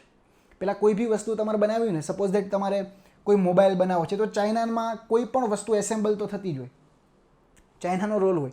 ભારત પાસે એક ઓપોર્ચ્યુનિટી છે, કારણ કે ભારત દેશ એક એવો દેશ છે કે જેની પાસે લેબર ઇન્ટેન્સિવ, ભારત દેશની ઇકોનોમી કેવી છે? લેબર ઇન્ટેન્સિવ છે. અહીંયા લોકો બહુ વધારે છે, યંગ પોપ્યુલેશન છે, જેને આપણે એક શબ્દ યુઝ કરીએ છીએ, ડેમોગ્રાફિક ડિવિડન્ડ. તો ભારત પાસે એક ઓપોર્ચ્યુનિટી છે કે આ ડેમોગ્રાફિક ડિવિડન્ડનો યોગ્ય ઉપયોગ કરી અને ગ્લોબલ વેલ્યુ ચેઇનમાં પોતાનો દબદબો વધારે. અને એક જે આપણો એક ઉદ્દેશ છે, મહાસત્તા બનવું, અહીંયાથી જ બની શકશું. કારણ કે આપણે ઇકોનોમિકલી સ્ટ્રોંગ હોવા જોઈએ. એના માટે આપણી પાસે એક ઓપોર્ચ્યુનિટી છે. કારણ કે ચાઇના ઉપર હવે કોઈને ભરોસો નથી રહ્યો. એના માટે આપણે શું કરવું પડશે? Ease of doing business. એટલે કે આપણા જે કાયદાઓ છે એને સરળ બનાવવા પડશે. આપણું જે રેડ ટેપિઝમ જે છે, ભ્રષ્ટાચારને બધું થાય છે, એ બંધ કરવું પડશે. ઓકે, ચલો આગળ વધીએ. તો અહીંયા આપણે ઇન્ડિયા અને EUના સંબંધો જે છે એ જોઈ ગયા. હવે પછી એક કરંટમાં નવો ઇસ્યુ ચર્ચામાં રહ્યો, ચાબહાર જહાદાન રેલવે લાઇન. શા માટે આ ચર્ચામાં રહ્યો? હવે ઘણાને પ્રશ્ન થાય, ચાબહાર ક્યાં છે? આ રેલવે લાઇન ક્યાંથી ક્યાં સુધી છે? Zahedan is a part of Afghanistan. Chabahar is a port, એક બંદર છે. ક્યાંનું બંદર છે? ઈરાન. હવે આ બંદરમાં શું હતું? હવે થયું શું? આ બંદર ભારતે જ ડેવલપ કર્યું હતું. શું કામ ડેવલપ કર્યું હતું? કે પાકિસ્તાનની અંદર ચાઇનાએ એક નવું બંદર બનાવ્યું હતું, ગ્વાદર. અને આ ગ્વાદર જે છે પોર્ટ, એના માધ્યમથી ચાઇના અરબ સાગરની અંદર જાસૂસી કર્યું હતું, પોતાના મિલિટરી બેઝ ત્યાં એસ્ટાબ્લિશ કર્યા હતા. તો ચાइना જે स्ट्रिंग ऑफ पर्ल पॉलिसी, मोतियों की हार प्रकार की जो नीति थी, उस नीति को काउंटर करना है. तो ઈરાનનું જે આ બંદર જે છે, એક બંદર બનાવ્યું. કયું બંદર? Chabahar port. આ ચાબહાર પોર્ટ જે છે એનો ઉદ્દેશ્ય જ હતો. પણ અત્યારે શું થયું? હવે યુએસએ પ્રેશર કર્યું. યુએસએ શું કરવા માગે છે? આઇસોલેટ કરવા માગે છે કોને? ઈરાનને. તો યુએસએ પ્રેશર કર્યું. કોને પ્રેશર કર્યું? ભારતને, કે ભાઈ તમે ઈરાન સાથે સંબંધો બંધ કરી દો. તો અહીંયા એક લાઇન પણ નાખવાની હતી, કારણ કે અફઘાનિસ્તાન આપણું મિત્ર દેશ છે. અફઘાનિસ્તાન જે છે આપણું મિત્ર દેશ છે. તો અફઘાનિસ્તાનને આપણે શા માટે? અફઘાનિસ્તાનનું મહત્વ શું છે? મધ્ય એશિયા સુધી પહોંચવા માટે, મધ્ય એશિયા સાથે સારો એવો વ્યાપાર કરવા માટે. મધ્ય એશિયામાં અલગ અલગ દેશ આવે, કઝાકિસ્તાન, કિર્ગિસ્તાન, તજાકિસ્તાન. ઓકે, આ બધા જે દેશો છે મધ્ય એશિયામાં, ઉઝબેકિસ્તાન, આ બધા દેશો મધ્ય એશિયાના દેશો છે કે જે સોવિયત સંઘમાંથી જ અલગ પડ્યા હતા. તો ત્યાં સુધી ભારતને હવે પહોંચવું છે. ભારતે પોતાની નિકાસનું શું કરવું છે? ડાયવર્સિફિકેશન કરવું છે. સંબંધોનું શું કરવું છે? વૈવિધ્ય કરવું છે, જેથી આપણી નિકાસ પણ વધે, આપણે ત્યાં આપણે એક બજાર ઉપલબ્ધ થાય, માર્કેટ મળે. તો હવે એના માટે મેઇન દેશ કયો છે? ઈરાન અને અફઘાનિસ્તાન. તો એની સાથે શું કરવું પડે? તમારે સંબંધોને વિકસાવવા પડે. હવે બને છે શું કે ભારતને ટ્રમ્પ ધમકી આપે છે કે ભાઈ બંધ કરી દો તમે આ બધું ઈરાન ને બધું, ઈરાન સાથે સંબંધો ઓછા કરો. તો ભારત પછી અહીંયા આજે ભારતે જે વાદો કર્યો હતો કે ભાઈ ઈરાન જે છે ત્યાંથી અને અફઘાનિસ્તાન વચ્ચે અમે રેલવે લાઇન જે છે એ બનાવવામાં મદદ કરશું. એ રેલવે લાઇનનું નામ શું હતું? Chabahar Zahedan railway line. Chabahar Zahedan railway. પણ હવે ઈરાન શું કરે છે? પોતાના પૈસાથી આ બનાવી નાખે છે ચાબહાર જહાદાન રેલવે લાઇન. ભારતને પૂછતું નથી. જ્યારે ડીલ થઈ ત્યારે ભારતનો મેઇન પ્રોબ્લેમ આ છે. પ્રોમિસ, આ ઇકોનોમીમાં આઈઆરનો એક શબ્દ હોય, આ બધી ટર્મિનોલોજી હોય. Promise but not deliver. ભારતનો પ્રોબ્લેમ આ છે. બધાને પ્રોમિસ કરી આવે પણ ડિલિવર નહીં કરવાનું. કે અમે તમને 100 કરોડ આપશું, અમે તમને 500 કરોડ આપશું. એટલે ટ્રસ્ટ ડેફિસિટ ક્રિએટ થાય અલગ અલગ દેશો વચ્ચે. જેમ કે ભારતે આજથી 3 વર્ષ પહેલાં આફ્રિકામાં જઈ, સાઉથ આફ્રિકામાં બધે આફ્રિકાના દેશોમાં જઈને કીધું કે અમે 200 કરોડ આપશું, 500 કરોડ આપશું. એટલે પ્રોમિસ કર્યું પણ ભારતવાળા ડિલિવર નથી કરતા. ચાઇનાવાળા શું કરી દેશે? આ ડિલિવર કરી દેશે. એટલે સંબંધ કેવા બને છે? ઘનિષ્ઠ બને છે. અને ભારતના સંબંધ કેવા થાય છે? એક ટ્રસ્ટ ડેફિસિટ ક્રિએટ થાય છે. તો ચાઇનાને તમારે કાઉન્ટર કરવું હશે તો શું કરવું પડશે? પ્રોમિસ એન્ડ ડિલિવર આ પોલિસીને અપનાવવી પડશે. Are you getting my point? Okay. તો આ ચાબહાર જહાદાન રેલવે લાઇન જે છે હમણાં ચર્ચામાં હતી અને ઈરાને ખુદે આ ડેવલપ કરી નાખી છે. ઓકે, ચલો આગળ વધીએ. ઇન્ડિયા સિવાય અફઘાનિસ્તાન ક્ષેત્રમાં વસ્તુઓની હેરફેર માટે રેલવેનું ઇન્ડિયાને નથી લીધું. એટલે મેં કીધું ને, ઇન્ડિયા સિવાય ઈરાને જ આ એક રેલવે લાઇન ડેવલપ કરી નાખી. શું કામ? માલ સામાનની હેરફેર માટે, અફઘાનિસ્તાનમાં પહોંચાડવા માટે. એટલે કે અફઘાનિસ્તાનમાં અત્યારે તાલિબાનોનો ત્રાસ છે અને આપણે જે ટ્રમ્પ ભાઈ છે એણે તેવું કીધું અમે તાલિબાન સાથે ડાયરેક્ટલી ટોક કરશું. અફઘાનિસ્તાનની સરકારને સાઈડમાં રાખીને અમેરિકા હવે ટોક કરવા માંડ્યું છે તાલિબાન સાથે કે અફઘાનિસ્તાન કેવું હોવું જોઈએ. તો આ વાત તો સ્પષ્ટપણે અમેરિકા જે છે એનું શું કહેવાય એ તમે બધા જાણો છો. અમેરિકાએ એટલો બધો હસ્તક્ષેપ કર્યો છે. અફઘાનિસ્તાનની જે ગવર્મેન્ટ જે છે, જે લોકો દ્વારા ચૂંટાયેલી જે સરકાર જે છે એનું શું? એની સોવેરનિટીનું શું? એની સાર્વભૌમત્વનું શું? અમેરિકાએ આ બાબતનો વિચાર કરવો જોઈએ સાહેબ. આ બાબતે હું અમેરિકાની અગેન્સ્ટમાં છું. તો ઇન્ડિયા સિવાય અફઘાનિસ્તાન ક્ષેત્રમાં વસ્તુની હેરફેર માટે રેલવે લાઇનનું નેટવર્ક ઊભું કરાયું છે. ઓકે, પણ આમાં ઇન્ડિયાને લીધું નથી. તો હવે આમાં ટ્રાય કોણ કરશે? ઇન્ડિયા અને ઈરાન વચ્ચે ટ્રસ્ટ ડેફિસિટ ક્રિએટ થયો તો અમે ટ્રાય કરશે ચીન. ચીન આવી અને હવે શું કરશે? ત્યાં એક બંદર બનાવી જશે. ચીન હવે કરે પણ છે. ચીને શું કર્યું? ગ્વાદર અને ઈરાનના એક બંદર વચ્ચે રેલવે લાઇન ઊભી કરી દીધી. ટ્રસ્ટ ડેફિસિટ ક્રિએટ થયો ને એટલે. તો ભારતે પ્રોમિસ એન્ડ ડિલિવરની પોલિસી અપનાવવી પડશે. પ્રોમિસ કરો તો પછી ડિલિવર પણ કરો. સંબંધો વધારે ઘનિષ્ઠ બનશે. શું કામ? હવે સંબંધો વધારે ઘનિષ્ઠ બનશે એવું આ લોકો કહેશે. એવું અલગ અલગ જે મેં વાંચ્યું ત્યાં લખ્યું એટલે મેં અહીંયા લીધું. કઈ રીતે ઘનિષ્ઠ બનશે? કારણ કે એક રેલવે લાઇન નખાઈ ગઈ છે. તો ભારત પણ હવે પોતાના પોર્ટથી અહીંયા બનાવી શકે. પણ એક ટ્રસ્ટ ડેફિસિટ તો રહેશે. ભારતમાં એમાં સહાય કરવાની હતી પણ ભારતે એ કરી નથી. પણ આ સંબંધો તો અફઘાનિસ્તાન સાથે વધારે ઘનિષ્ઠ બનશે. એનું કારણ એ છે કે આ લાઇન નખાઈ ગઈ છે. હવે ભારત પાસે જે અલગ અલગ વસ્તુ હતી એ ચાબહાર બંદરેથી અફઘાનિસ્તાન સુધી એ પહોંચાડી શકશે. ઓકે, ચલો આગળ વધીએ. હવે જો યુએસએ દ્વારા રસ્ટ્રિક્શન નાખ્યા છે. કોના ઉપર? ઈરાન ઉપર. ઓકે, ભારતમાં અમેરિકા અને ઈરાન સાથેના સંબંધોમાં સંતુલન જાળવવા નિષ્ફળ ગયું છે. આ ચાઇના સાથે વધારે ઘનિષ્ઠ સંબંધો બન્યા. એના શા માટે ચાઇના સાથે વધારે ઘનિષ્ઠ? ચાઇનાની નિકટ હવે ઈરાન જતું જાય છે. કારણ કે યુએસએ દ્વારા રસ્ટ્રિક્શન નાખી દીધા અને ભારત ચૂપ રહ્યું. ચાઇનાએ ત્યારે વિરોધ કર્યો હતો કે ભાઈ આ જે ન્યુક્લિયર ડીલ જે છે એ અમેરિકાએ ના તોડવી જોઈએ. ત્યારે ચાઇનાની પડખે ત્યારે ઈરાનની પડખે એક જ દેશ ઊભો હતો, ચાઇના. બાકી બધા તેના વિરોધમાં હતા. ઇન્ડિયા ત્યારે તટસ્થ હતું, ન્યુટ્રલ હતું. કારણ કે જો અમેરિકા વિરુદ્ધ બોલી જાય તો પછી ભારતને તકલીફ પડી જાય. ઓકે, તો ભારતમાં અમેરિકા અને ઈરાન સાથેના સંબંધોમાં સંતુલન જાળવવામાં નિષ્ફળ ગયું છે. એટલે શું કર્યું? આનો લાભ કોણે લીધો? ચાઇનાએ લીધો છે. એ બાબત હું તમને કહેવા માગું છું. ઓકે, બીજું ચીનનું વધતું મહત્વ. ચીનનું મહત્વ પણ વધી રહ્યું છે. જો બીઆરઆઈ માટે બેલ્ટ રોડ ઇનિશિયેટિવમાં ડેપ ટ્રપમાં લઈ લીધું. કોને? ચાઇનાને. 25 વર્ષની સંધિ કરી નાખી ઈરાન સાથે. ચાઇનાએ ઈરાન સાથે 25 વર્ષની સંધિ કરી નાખી છે. અને બીજું, ગ્વાદર અને ચાબહારને જોડવા માટેની સહાય પણ એક રેલવે લાઇન નાખી દેશે. તો ભારતે ચાબહાર બનાવ્યું હતું શું કામ? તો કે ચાબહાર પોર્ટ બનાવવાનો ઉદ્દેશ્ય હતો કે ગ્વાદર પોર્ટમાં જે નવલ બેઝ જે છે એને કાઉન્ટર કરવું. તો હવે ચાઇના શું કરે છે? ચાબહારથી ગ્વાદર સુધીની લાઇનમાં રેલવે લાઇન નાખવામાં એને સહાય કરે છે ઈરાનને. તો હવે ઈરાન જ નક્કી નથી કરી શકતું કે ઇન્ડિયા તરફ છે કે ચાઇના તરફ છે. તો ભારતે જે સ્ટ્રિંગ ઓફ પર્લની નીતિ ચાઇનાની નિષ્ફળ બનાવવાની હતી એ નિષ્ફળ નહીં બને. ઓકે, બીજું એ ચાઇનામાં ચાઇના જે છે એ ઈરાનની અંદર એક નવું બંદર પણ વિકસિત કરી રહ્યું છે, બરાક એજાસ્ક નામનું. બરાક એ જાસ્ક નામનું નવું એક બંદર પણ ત્યાં વિકસિત થઈ રહ્યું છે. અને આ બંદર જે છે, આ પોર્ટ જે છે એ વિકસિત કરી કોણ રહ્યું છે? ચાઇના. ચાલુ કામ થઈ ગયું છે. એટલે ચાઇનાની એક મેઇન એડવાન્ટેજ જે છે ને એ છે કે પ્રોમિસ કરે છે ને ડિલિવર કરે છે. ભારતનો મેઇન ડિસએડવાન્ટેજ આ છે. ભારત માત્ર પ્રોમિસ જ કરે છે પણ ડિલિવર કરતું નથી. તો ડિલિવર કરવાનું ચાલુ કરવું પડશે, ત્યારે સંબંધો ઘનિષ્ઠ બનશે અને ચાઇનાને કાઉન્ટર કરી શકશે. હવે શા માટે આપણે ઈરાન સાથે સંબંધો વિકસિત કરવા જોઈએ? કારણ કે આપણી એક પોલિસી છે, આપણે રશિયા અને મધ્ય એશિયા સુધી પહોંચવું હોય, રશિયા અને મધ્ય એશિયા સુધી આપણે પહોંચવું છે, આપણે ત્યાં સુધી આપણી પહોંચ બનાવવી છે. તો એના માટે ભારત દેશની એક પોલિસી છે, જે રીતે ચાઇનાની બેલ્ટ રોડ ઇનિશિયેટિવ છે એ રીતે international north south corridor. International north south corridor આ જે છે ઇન્ટરનેશનલ નોર્થ સાઉથ કોરિડોર કે જે ઈરાન થઈ અફઘાનિસ્તાન, ત્યારબાદ મધ્ય એશિયા અને ત્યારબાદ રશિયા સુધી પહોંચે છે. તો આ માર્ગનું કામ શું છે? ચાઇનાના BRI, કારણ કે ચાઇનાનો BIR બેલ્ટ રોડ ઇનિશિયેટિવ આ રીતે છે. જ્યારે આપણો જે ઇન્ટરનેશનલ નોર્થ સાઉથ ટ્રેડ કોરિડોરનો જે પટ્ટો છે આ રીતે છે. તો આને શું કરી શકાય? કાઉન્ટર કરી શકાય. પણ એના માટે પહેલું સ્થળ કયું છે? ઈરાન છે. તો ઈરાનને આપણે સાથે રાખવું પડશે. ઈરાનનું મહત્વ આપણા માટે આ છે વિદ્યાર્થી મિત્રો. ઓકે, ચલો આગળ વધીએ. અફઘાનિસ્તાનને જોડતું ક્ષેત્ર છે. અફઘાનિસ્તાન સાથે આપણે સંબંધો બનાવવા પડે.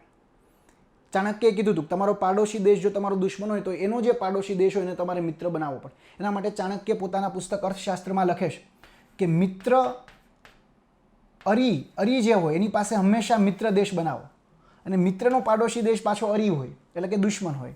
એવું ચાણક્યએ પોતાની જે વિદેશ નીતિનો જે ભાગ જે છે એમાં એવું લખે છે. આગળ વધીએ. ચીનનું જે વધતું હસ્તક્ષેપ છે, જે ગ્વાદરથી ચાબહાર વચ્ચે શું કરે છે? ગ્વાદરથી ચાબહાર વચ્ચે પોર્ટ પણ બનાવી રહ્યું છે, રેલવે લાઇન પણ નાખે છે, ઇવન એક નવું બંદર પણ ઈરાનની અંદર વિકસાવી રહ્યું છે. તો ચાઇનાના હસ્તક્ષેપને ઘટાડવું, નહીં તો ચાઇના તો BRIને સક્સેસ બનાવી નાખશે. ઓકે, તો ભારત દેશનું ઈરાન સંબંધિત આ એક મહત્વ છે. આ બાબત આપણે યાદ રાખવી પડશે. ચલો આગળ વધીએ. ઉપાયો શું છે? USA અને ઈરાન સંબંધમાં ડી-હાઇફેનેશન પોલિસી અપનાવી. ડી-હાઇફેનેશન એટલે શું? ડી-હાઇફેનેશન એક વિદેશ નીતિનો એક ભાગ છે. ડી-હાઇફેનેશન એટલે કોઈ પણ સાથે જોડાવું નહીં, એને કહેવાય dehyphenation. This is one kind of IRમાં એક પ્રકારની પોલિસી આવે. તો ભારત દેશે કોઈ પણ સાથે નથી જોડાવાનું, ન તો USAને સપોર્ટ કરવાનો, ન તો ઈરાનને. તો ભારતે આ સંબંધ ઈરાન અને USA સંબંધમાં ડી-હાઇફેનેશનની પોલિસી અપનાવવી પડશે. હવે તો શું થયું છે? જો બાઇડન જીતી ગયા છે, એટલે કદાચ એવું પણ બની શકે વર્તમાન સમયમાં તો જો બાઇડન જે છે એ જીતી ગયા છે. જો બાઇડન જીતી ગયા એનો મતલબ એ કે ફરી વખત કદાચ જે ઈરાન સાથેની જે સિવિલ ન્યુક્લિયર ડીલ હતી એ કન્ટિન્યુ રહી શકે. એટલે પછી આ પ્રોબ્લેમ કદાચ નહીં આવે. આ તો ટ્રમ્પ હતા ત્યાં સુધી આ પ્રોબ્લેમ હતો. બીજું, જો બેલ્ટ રોડ ઇનિશિયેટિવ જે ચાઇનાનું છે, વન બેલ્ટ, અને આપણે ઓબોર પણ કહીએ છીએ, વન બેલ્ટ વન રોડ, જેને આપણે બીજા શબ્દમાં કહીએ છીએ બેલ્ટ રોડ ઇનિશિયેટિવ. ચાઇનાની જે સ્ટ્રિંગ ઓફ પર્લ પોલિસી અને જે જૂનો સિલ્ક રૂટ હતો એ જ આખું છે. આનો ઉદ્દેશ્ય છે કે અન્ય અલગ અલગ દેશોને ડેબ્ટ ટ્રેપમાં ફસાવા. તો આને કાઉન્ટર કરવા માટે શું બનાવવું પડે? INSTC. આ રીતે BRI છે, તો અહીંયાથી આપણે ઈરાન, અફઘાનિસ્તાન, મધ્ય એશિયા અને રશિયા સુધી અને યુરોપ સુધી આ એક નવો એક કોરિડોર બનાવવો પડે. એ કોરિડોરને આપણે નામ શું આપ્યું? ઇન્ટરનેશનલ એટલે international north south trade corridor. એનો વિકાસ કરીએ તો આ BRI જે છે, આ BRI, આ INSTC. પણ એમાં પહેલો દેશ કયો આવે છે? આપણે ઈરાન. તો ઈરાન સાથે આપણે એટલે પણ સંબંધો મજબૂત બનાવવા પડશે. ઇન્ટરનેશનલ નોર્થ સાઉથ ટ્રેડ કોરિડોરને મજબૂત કરવા માટે અને BRIને કાઉન્ટર કરવા માટે. તો જો આને કહેવાય સાહેબ IR. આ જે આપણે ભણીએ છીએ ને એ IR છે. ઓકે, તો એટલું ડિટેલમાં આપણે IR અત્યારે ભણી રહ્યા છે. ખ્યાલ આવે છે ને ભાઈ? તો ઈરાન સાથે આપણે ખાલી એક ટોપિક ઉપાડી લીધો. ચર્ચામાં શું હતું? ખાલી એક રેલવે લાઇન ચર્ચામાં હતી અફઘાનિસ્તાનથી ઈરાન સુધીની. તો આપણે આનું શું કર્યું? આનું 360 ડિગ્રી એનાલિસિસ કર્યું. અને આ 360 ડિગ્રી એનાલિસિસ આપણે છેક સુધી કરવાનું છે. ચિંતા નથી કરવાની, તમારે ખાલી ચિંતન જ કરવાનું છે. હવે ત્રીજો ટોપિક જોઈએ. 2 ટોપિક આપણે IRના અહીંયા પૂરા કર્યા. ત્રીજો ટોપિક છે આપણો UN ક્લોઝ. ફૂલ ફોર્મ શું છે? પહેલું જ ફૂલ ફોર્મ આ પૂછી નાખે. કે યુએન ક્લોઝનું ફૂલ ફોર્મ શું છે? United Nation convention law of the Sea. United Nation convention law of the Sea, UNCLOS full form એ પૂછી નાખ્યો જીપીએસસી. હવે આ શા માટે ચર્ચામાં રહ્યું છે એ આપણે સમજીએ, કારણ કે આપણે અહીંયા કરંટ અફેરની વાત કરીએ છીએ, એટલે ચર્ચામાં શા માટે રહ્યું એ બી અહીંયા મારે તમને કહેવું પડે. યુએન ક્લોઝની વાત કરીએ તો ઇટાલિયન નેવી, જો હમણાં ચર્ચામાં એટલા માટે ઋતુ, કારણ કે ઇટાલિયન નેવી, આ તો 2012નો છે કે ઇસ્યુ છે, પણ હમણાં ચર્ચામાં આવ્યો હતો. ઇટાલિયન નેવીએ ભારતના 2 માછીમારોને 2012માં ભારતમાં જ ઘૂસીને શૂટ કરી નાખ્યા હતા.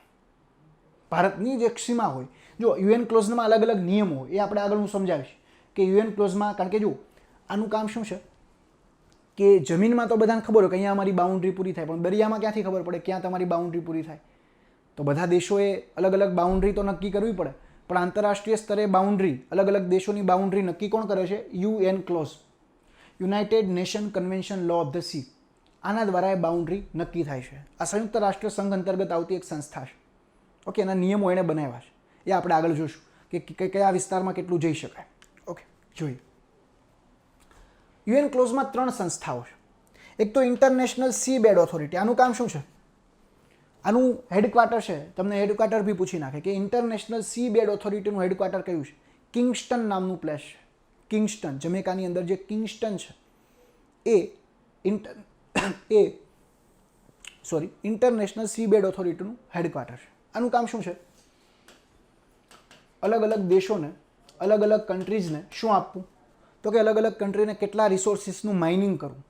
જેમ કે હમણાં ઇન્ટરનેશનલ સી બેડ ઓથોરિટીએ ભારતને છૂટ આપી હતી કે ભારત પોલીમેટાલિક નોડ્યુલ્સનું હિન્દ મહાસાગરની અંદર 75,000 ચોરસ માઇલની અંદર ખનન કરી શકે છે.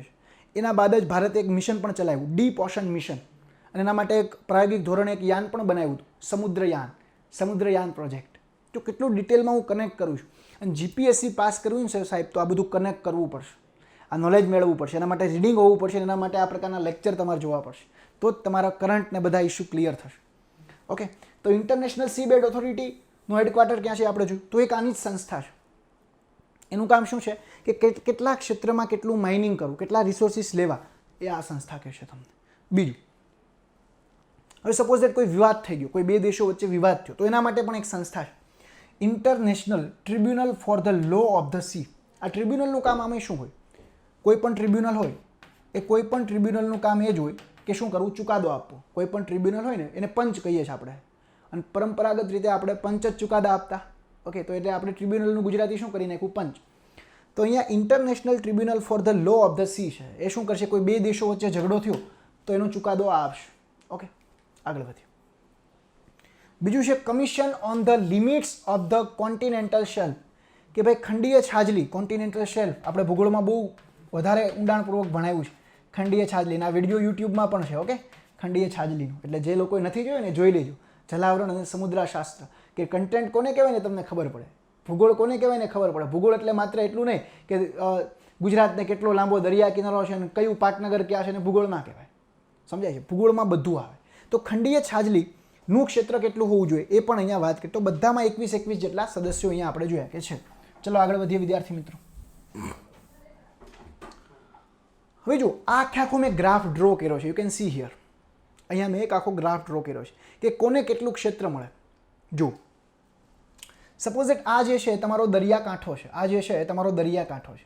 તો દરિયાકાંઠાથી જે અરાઉન્ડ દરિયાકાંઠાથી 12 માઇલ સુધીનું જે વિસ્તાર હોય, 12 માઇલ સુધીનું જે એરિયા હોય, દરિયાકાંઠાથી 12 માઇલ સુધી, એને આપણે કહીએ છીએ economic exclusive zone, exclusive economic zone. Exclusive economic zone કેટલા આવશે?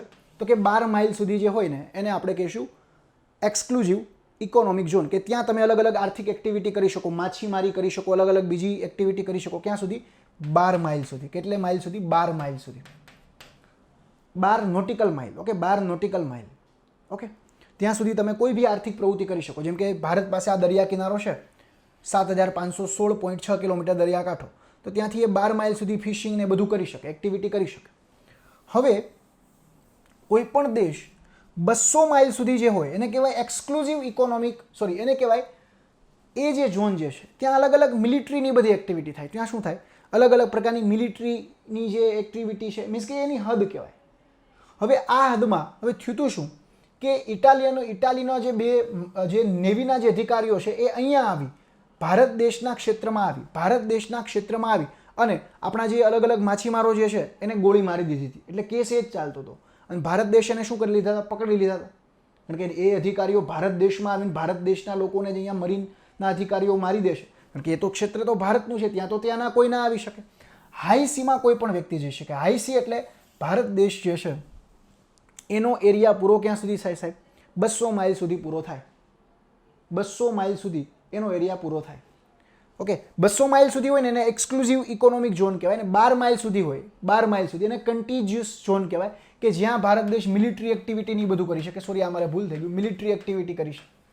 તમારે કોઈ મિલિટરીની એક્ટિવિટી કરવી હોય તો અહીંયા સુધી કરી શકો, ત્યાં કોઈ તમારા આવી ના શકે. એક્સક્લુઝિવ ઇકોનોમિક ઝોનમાં કોઈ બીજો દેશ આવી, પાકિસ્તાનના માછીમારો અહીંયા આવીને માછીમારી કરી શકે નહીં, એ ભારતના ક્ષેત્રમાં આવે છે. અહીંયા હાઈ સી જે છે એ કોઈનો વિસ્તાર નથી. એ વિસ્તાર કોનો છે તો કે એમાં બંને દેશો આવી શકે, ત્યાં એક્સરસાઇઝ થાય. જેમ કે મલબાર એક્સરસાઇઝ થાય, જે ભારત, ઓસ્ટ્રેલિયા, અમેરિકા, જાપાન વચ્ચે મલબાર એક્સરસાઇઝ થઈ તો એ હાઈ સીમાં થઈ શકે. તો જો આવા અલગ અલગ ઝોન છે, કન્ટીજ્યુઅસ ઝોન, એ એક્સક્લુઝિવ ઇકોનોમિક ઝોન, આંતરિક ઝોન એટલે વચ્ચે, જે ટૂંકમાં જ્યાંથી શરૂઆત નથી થઈ એ આંતરિક ઝોન કહેવાય. તો ભારતનો જોઈને જે દરિયાથી આપણે જે લેન્ડનો જે વિસ્તાર હોય એની વાત કરીશું. તો 200 માઇલ સુધી ઇકોનોમિક એક્ટિવિટી થઈ શકે. માછીમારીની પ્રવૃત્તિ, ભારત દેશ અલગ અલગ ખનન ને એ બધું કરી શકે. કારણ કે દરિયાના પેટાળમાં અલગ અલગ મિનરલ્સ મળે, જેને આપણે કહીએ છીએ પોલીમેટાલિક નોડ્યુલ્સ. દરિયાનું જે પેટાળ હોય ને એમાં અલગ અલગ મિનરલ્સ મળે, એને કહેવાય પોલીમેટાલિક નોડ્યુલ્સ. તો એ આપણે લઈ શકીએ. તો અધિકારીને આપણે એટલે જ પકડ્યા હતા કે અહીંયા આવી અને ભારતના ક્ષેત્રમાં શું કરતા હતા, ભારતના જ માછીમારો જે છે એને માર્યા હતા. હવે જો આ તમારે આઈઆર જે તમારો બંધારણમાં જે ટોપિક છે એનો પણ આ એક ટોપિક થઈ ગયો. તમને આમાંથી બી કોઈ ક્વેશ્ચન પૂછી શકે કે એક્સક્લુઝિવ ઇકોનોમિક ઝોન કેટલી માઇલ સુધી હોય, 200 નોટિકલ માઇલ.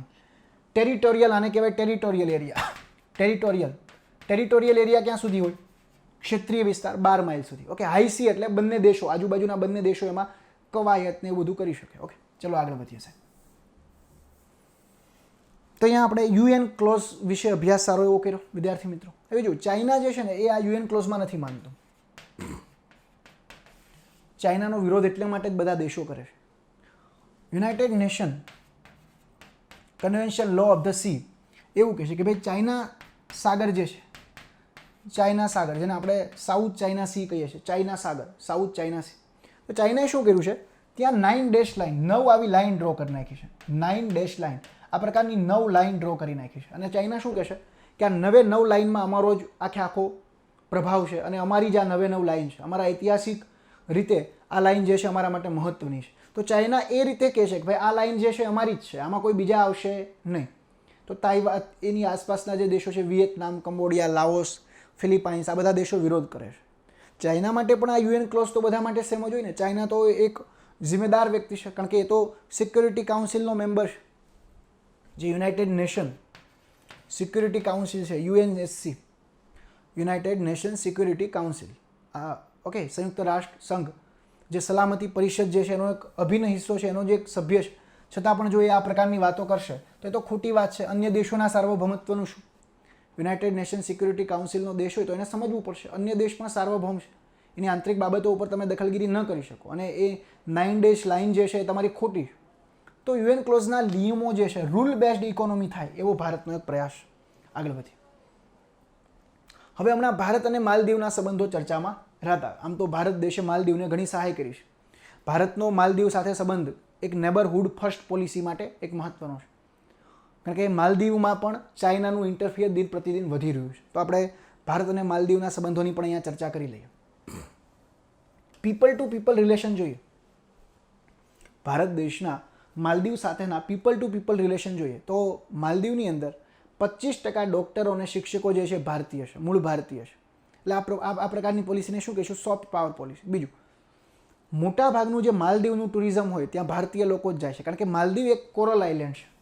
માલદીવ એક દ્વીપ છે અને આ દ્વીપ કેવો છે, કોરલ આઇલેન્ડ છે, કોરલ. અને જે પણ આઇલેન્ડ કોરલ આઇલેન્ડ હોય ને ત્યાં ટુરિઝમ સારું એવું વિકસિત થાય, ત્યાં ખૂબ જ સારું એવું પર્યટન વિકસિત થાય. અને માલદીવની 30% ઇકોનોમી તો ટુરિઝમ ઉપર ચાલે છે.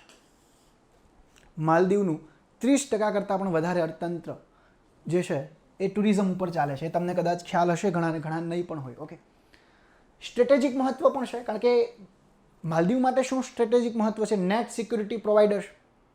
એક વખત એવું બનેલું કે જે ત્યાંના આંતરિક અમુક વિદ્રોહી લોકો હતા, માલદીવની અંદર પણ અલગ અલગ આંતરિક વિદ્રોહ તો કરતા જ હોય, જેને આપણે ઇન્ટરનલ રિબેલિયન કહીએ છીએ, કે જેની સરકાર સામે વિદ્રોહ કરી નાખે અને ક્રાંતિ ફેલાવવા માગતા હોય.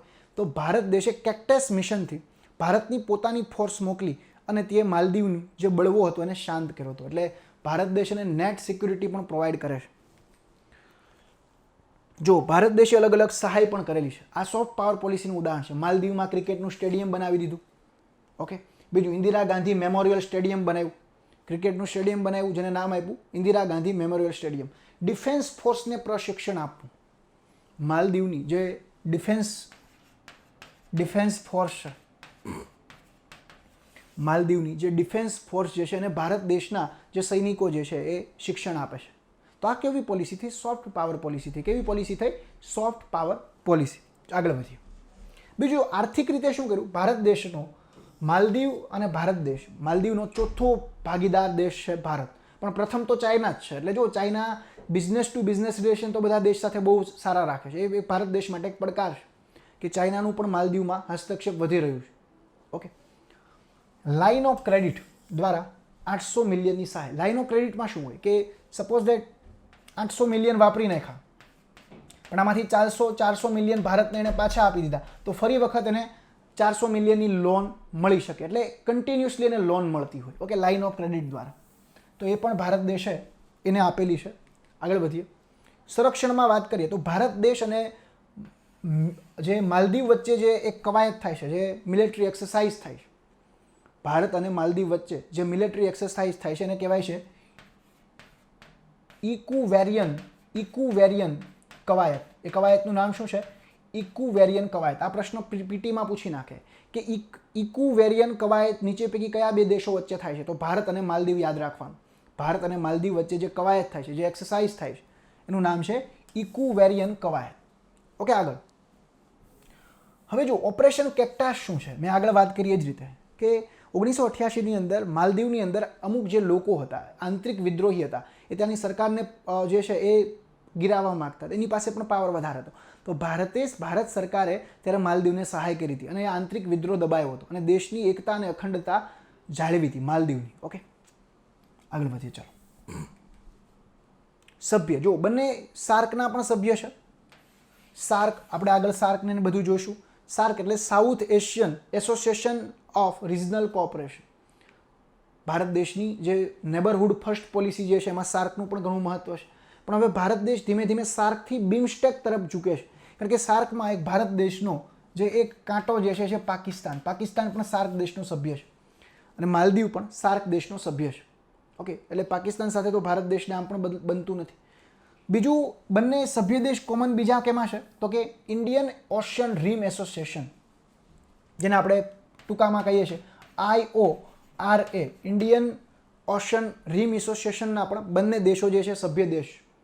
ઓકે, હવે જો ભારત દેશ જ્યારે વડાપ્રધાન મોદી પ્રથમ વખત જ્યારે વડાપ્રધાન બન્યા ત્યારે મોદી સાહેબે કોને બોલાવ્યા હતા?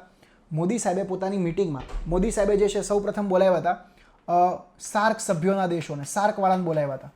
પણ હવે શું થયું છે? સાર્કમાં પાકિસ્તાન પણ છે અને પાકિસ્તાન તો આપણે ખબર છે ટેરરિઝમને બધું સ્પ્રેડ કરે છે, ટેરરિઝમને પ્રોત્સાહન આપે છે. એટલા માટે જ ફાઇનાન્શિયલ એક્શન ટાસ્ક ફોર્સ કે છે FATF, financial action task force છે, એને ગ્રે લિસ્ટમાં પણ મૂકી દીધું છે. અને જો હજી આવી અવળ ચંડાઈ કરશે તો એને બ્લેક લિસ્ટમાં પણ મૂકી દેશે. અત્યારે બ્લેક લિસ્ટમાં બે જ દેશો છે, ઉત્તર કોરિયા બ્લેક લિસ્ટમાં છે અને પાકિસ્તાન છે. કદાચ આને પણ મૂકીશ, ઉત્તર કોરિયા પાકિસ્તાન નથી, ઉત્તર કોરિયા અને ઈરાન છે.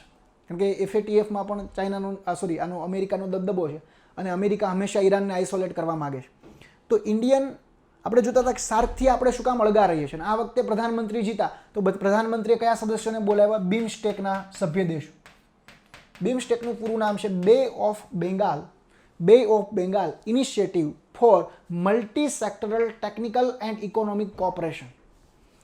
Bay of Bengal initiative for multi sectoral technical and economic cooperation.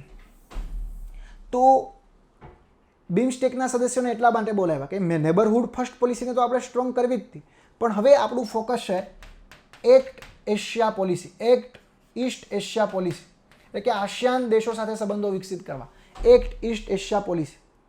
Look East Asia પોલિસીની વાત કરી હતી પીવી નરસિંહ રાવે, અને act East Asia, okay, act East Asia જે છે એટલે કે પૂર્વ દેશો જે છે એની સાથે ભારત દેશે સારા સંબંધો બનાવવા છે. આ વાત કરી નરેન્દ્ર મોદી સાહેબે.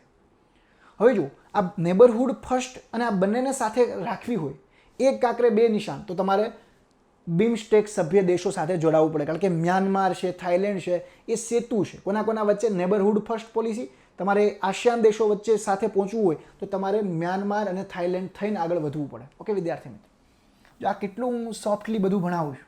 ઓકે, ચલો આગળ વધીએ. આ બધા સંબંધો આપણે જોઈ લીધા ભારત અને માલદીવ વચ્ચેના. આગળ વધીએ. પડકારો કયા છે? એ ચીનના ડેપ ટ્રેપમાં ફસાઈ ગયું છે. મેં કીધું ને, બધા દેશો અત્યારે ધીમે ધીમે ચીનના ડેપ ટ્રેપમાં ફસાતા જાય છે. એટલે ઓબ્વિયસલી એનો ચીન તરફ તો ઓબ્વિયસલી ઝુકાવ રહેવાનો. ચીન સાથેની વ્યાપારિક ભાગીદારી પણ વધારે છે. બીજું છે વધતું જતું રેડિકલાઇઝેશન, કારણ કે માલદીવમાં ઇસ્લામ પોપ્યુલેશન વધારે છે, તો ઇસ્લામિક રેડિકલાઇઝેશન પણ એક સમસ્યા છે. એક જે ઇસ્લામિક ટેરરિઝમ જે છે એ પણ એક પ્રોબ્લેમ ક્રિએટ કરે છે. ઓકે, ત્યાં બધા એવા નથી હોતા, પણ જે અમુક લોકો કે જે અસહિષ્ણુ હોય છે. બાકી ઇસ્લામ ધર્મમાં આપણે જોઈએ તો એપીજે અબ્દુલ કલામ છે, કેટલાય એવા લોકો છે, આપણા કેટલાય મિત્રો હોય. ઓકે, તો એનાથી બીજા જે લોકો જે છે એને પણ આપણે કેટલાય લોકો ધૃણાની દ્રષ્ટિએ જોતા હોય, પણ એ ના હોવું જોઈએ. ઇસ્લામમાં બધા લોકો એવા નથી હોતા, અમુક લોકો જ એવા હોય છે. પણ આ તો ઇસ્લામ રેડિકલાઇઝેશન જે શબ્દ જે છે એ એટલા માટે અમુક દેશોએ આપેલો છે, કારણ કે ઘણા લોકો જે છે એ કટ્ટરવાદ, ઇસ્લામમાં પણ કટ્ટરવાદનો ઉપયોગ કરી, કારણ કે કુરાનમાં ક્યાંય એવું નથી લખ્યું છતાં પણ એનો મિસયુઝ કરી અને આ રીતના પ્રોપોગેન્ડા ચલાવતા હોય છે. ઓકે, બીજું, ભારત દેશે એક ઇનિશિયેટિવ ચલાવ્યું છે હિન્દ મહાસાગરમાં પોતાનું પ્રભુત્વ વધારવા માટે. અને હિન્દ મહાસાગરના જે અલગ અલગ દેશો છે, ભારત દેશે હિન્દ મહાસાગરમાં પોતાનું પ્રભુત્વ વધારવા માટે અને હિન્દ મહાસાગરના જે અલગ અલગ દેશો છે એને મદદ કરવા માટે એક ઇનિશિયેટિવ ચલાવ્યું છે, security and growth for all region. અને કોવિડ-19 દરમિયાન પણ ભારત દેશની જે અલગ અલગ જે જહાજ હતા, ઓકે, INS એરાવત ને આ બધાએ શું કર્યું હતું? મદદ કરી હતી માલદીવને બધા દેશોને, મેડિસિન ને એ બધું પ્રોવાઈડ કર્યું હતું. તો security and growth for all in region, આ એક ઇન્ડો પેસિફિક ક્ષેત્રમાં ભારત દેશનો મજબૂત દબદબો બનાવવા માટેનો જે એક આ ઉદ્દેશ છે. બીજું, ચાઇનાની જે સ્ટ્રિંગ ઓફ પર્લ પોલિસી જે છે એને કાઉન્ટર કરવા માટે પણ ભારત દેશે આ ઇનિશિયેટિવ ચલાવ્યું છે, SAGAR, security and growth for all in region. Okay, આ રિજિયનની અંદર સિક્યુરિટી પણ આપવાની અને એનો વિકાસ પણ કરવાનો. કયા ક્ષેત્રમાં? હિન્દ પ્રશાંત ક્ષેત્રમાં. ઓકે, આગળ વધીએ. ચલો, હિન્દ મહાસાગરના બહુવિધ દેશોમાં સહાય કરવી. ઓકે, જેમ કે INS કેસરી અને INS એનાવત કીધું મેં આગળ વાત કરી. કોવિડ-19 દરમિયાન INS કેસરી અને INS એરાવત આ બંને જહાજોએ આ અલગ અલગ દેશોમાં ફૂડ, અલગ અલગ મેડિસિન એ બધાનો સપ્લાય કર્યો હતો. આ શું બતાવે છે? ભારત દેશની સોફ્ટ પાવર પોલિસી બતાવે છે. અન્ય દેશોને મદદ થવું, બહુજન હિતાય બહુજન સુખાય. ઓકે, એ ભારત દેશની પરંપરા રહી છે, વસુધૈવ કુટુંબકમ. એ આપણી વિદેશ નીતિમાં પણ જો અહીંયા જોવા મળે છે. ઓકે, આગળ વધીએ. ચાલો, હવે હમણાં એક નવો મુદ્દો ચર્ચામાં આવ્યો હતો, એની પણ આપણે ચર્ચા કરી લઈએ. એ જે નવો મુદ્દો વિદ્યાર્થી મિત્રો અહીંયા ચર્ચામાં આવ્યો હતો એ હતો અબ્રાહમ એકર્ડ. અબ્રાહમ એકર્ડ નામનો એક મુદ્દો અહીંયા ચર્ચામાં રહ્યો હતો. સોરી, અહીંયા એ થઈ ગયું છે, અબ્રાહમ એકર્ડ. આ પ્રશ્ન તમને ડાયરેક્ટલી પૂછી નાખે અબ્રાહમ એકર્ડ શું હતો, એમાં ઓપ્શન હોય કે પીટીમાં પૂછી નાખે કે ઇઝરાયલ અને સાઉદી અરેબિયા વચ્ચેના ડિપ્લોમેટિક રિલેશનની આ વાત હતી, અથવા એવું લખે કે ઇઝરાયલ અને ઈરાન વચ્ચેના ડિપ્લોમેટિક રિલેશનની વાત હતી. જો ઇઝરાયલ જે દેશ બન્યો એ યહૂદી દેશ છે, અને બન્યો તો એ રીતે કે જે જર્મનીમાં જે આપણે ખ્યાલ છે કે હિટલર હતો તો એને યહૂદી ઉપર બહુ અત્યાચાર ગુજાર્યો હતો, તો કેટલા યુરોપથી ભાગી અને અહીંયા ઇઝરાયલ પાસે આવી ગયેલા. ઇઝરાયલ ક્ષેત્રમાં એક નવો દેશ બનાવ્યો. પરંતુ એની જે આજુબાજુના જે વિસ્તારો છે, અરબ કન્ટ્રી જેને આપણે કહીએ છીએ, ઈરાન હોય, જોર્ડન હોય, સાઉદી અરેબિયા હોય, UAE હોય, આ બધા દેશો એનો વિરોધ કરતા, તુર્કી ને બધા દેશો. ઇઝરાયલ સાથેના અલગ અલગ યુદ્ધ પણ થાય છે. એક વખત તો એવું બને છે કે ઇઝરાયલ સામે 5 દેશો, અલગ અલગ 5 દેશો ઇઝરાયલ સામે આવે છે, છતાં પણ ઇઝરાયલ જીતી જાય છે. એટલે ઇઝરાયલ સાથે બધા દેશોને ખાટા સંબંધ છે. પણ ડોનાલ્ડ ટ્રમ્પ આવે છે પછી એ એવું વિચારે છે કે ભાઈ સાઉદી અરેબિયા, હવે સાઉદી અરેબિયાનું ફોકસ એ છે કે સાઉદી અરેબિયાના જે પ્રિન્સ છે, યુએઈના જે પ્રિન્સ છે, એનો ઉદ્દેશ એવો છે કે ભાઈ આપણે આ ઇસ્લામને બધું તો ઠીક, પણ આપણા દેશના વિકાસનું શું? એટલે પોતાના નેશનલ ઇન્ટરેસ્ટ માટે હવે પ્રયાસ કરે છે. અને અમેરિકા એને સમજાવે છે કે ભાઈ તમે હવે ઇઝરાયલ સાથે સારા સંબંધો બનાવો.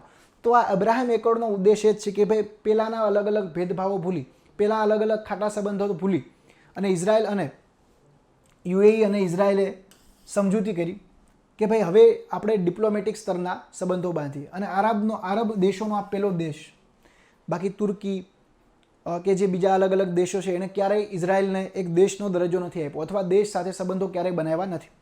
પરંતુ અહીંયા આપણે જોઈએ તો યુએઈ પહેલો એવો દેશ બન્યો, યુનાઇટેડ અરબ એમિરાત. આ યુએઈ જે છે પહેલો એવો દેશ બને છે કે જે ડિપ્લોમેટિક રિલેશન રાખે છે. કોની સાથે એ ડિપ્લોમેટિક રિલેશન અહીંયા રાખે છે? એ જે ડિપ્લોમેટિક રિલેશન રાખે છે એ રાખે છે આપણે વિદ્યાર્થી મિત્રો જોયું યુએઈ સાથે. યુએઈ અને ઇઝરાયલ એટલે કે અરબનો પહેલો એવો દેશ બને છે કે જે યુએઈ સાથે, અને આ અમેરિકા એને સમજાવે છે કે ભાઈ તમે ઇઝરાયલ સાથે સારા સંબંધો રાખો, અને આ એક સમજૂતી થાય છે. કારણ કે હવે યુએઈ પણ પોતાના નિજી સ્વાર્થને જોવે છે. જો આમાં લાભ બધાને થશે. ઇઝરાયલને શું લાભ થશે? ઇઝરાયલને એક માર્કેટ મળશે. ઇઝરાયલ શસ્ત્રો અને કૃષિમાં સારો એવો દેશ છે, પણ એ આ બધી નિકાસ બીજા દેશોને કરે છે. હવે એ શું કરશે? પાડોશી દેશને જ નિકાસ કરશે, એટલે એને એ પણ ફાયદો થશે. બીજું, હવે એ યુએઈને પોતાના શસ્ત્રો આપશે, એટલે એનો એક જે દુશ્મન દેશ હતો એ તો એનો હવે મિત્ર દેશ થઈ ગયો છે. તો એનું અરબમાં પણ હવે ધીમે ધીમે વર્ચસ્વ વધશે.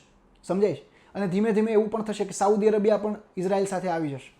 તો ઇઝરાયલને તો આ લાભ થશે, એક મોટું માર્કેટ મળે છે. બીજું, અરબની અંદર પણ એનો દબદબો વધશે. ઓકે, અમેરિકા પર શું પ્રભાવ પડશે? અમેરિકાનો જે ઉદ્દેશ જે છે કે ભાઈ ઈરાનને આઇસોલેટ કરવું, તો જો એને અહીંયા બે દેશ મળી ગયા. કયા કયા? યુએઈ અને ઇઝરાયલ, કે જે હવે મદદ કરશે ઈરાનને આઇસોલેટ કરવામાં. તો અમેરિકાને પણ આનો લાભ થશે. ભારતને શું લાભ થશે ભાઈ? ભારતને એ લાભ થશે કે અરબમાં જે અલગ અલગ જે ડિસ્પ્યુટ જ્યાં થતા હતા, તો ભારત દેશ બંનેને સપોર્ટ કરશે, ઇઝરાયલને સપોર્ટ કરશે અને યુએઈને સપોર્ટ કરશે. પણ ભારત માટે પ્રભાવ એ છે કે ઈરાન સાથે હવે કઈ રીતે રિલેશન મેન્ટેન કરવા. ઓકે, એક પ્રોબ્લેમ ક્રિએટ થશે. યુએઈને શું લાભ થશે? યુએઈને એક તો ઇકોનોમિક લાભ થશે, ઇકોનોમિક. બીજું, એક તો ડિફેન્સ એનું મજબૂત બનશે, કારણ કે ઇઝરાયલને બધા દેશો પાસેથી શસ્ત્રો પણ મેળવશે. ઓકે, તો જુઓ, અબ્રાહમ રેકોર્ડથી આ 5 દેશોને ભારત ઉપર પણ પ્રભાવ થશે. ઈરાન સંબંધિત નેગેટિવ પ્રભાવ પડશે, પણ અરબની અંદર જે શાંતિ અને સલામતી જળાવવી જોઈએ એ જળવાશે. હવે ઇઝરાયલ અને યુએઈ વચ્ચે કોઈ કોન્ફ્લિક્ટ થશે નહીં. તો એક જે અરબની અંદર અશાંતિ વ્યાપી હતી એ આવશે કદાચ આ સંબંધોથી. ભવિષ્યમાં કદાચ એવું પણ બને કે આ અબ્રાહમ એકર્ડ કર્યા તો એવા નવા પણ કંઈ એકર્ડ આવે. અત્યારે તો યુએઈ અને ઇઝરાયલ સાથે આ થયો છે, પછી એવું પણ બને કે ઇઝરાયલ સાઉદી અરેબિયા સાથે પણ કરે. આનાથી શું થશે કે ઇઝરાયલ, સાઉદી અરેબિયા અને યુએઈ એક પક્ષમાં આવી જાય તો સામે બીજા એક દેશો બને છે.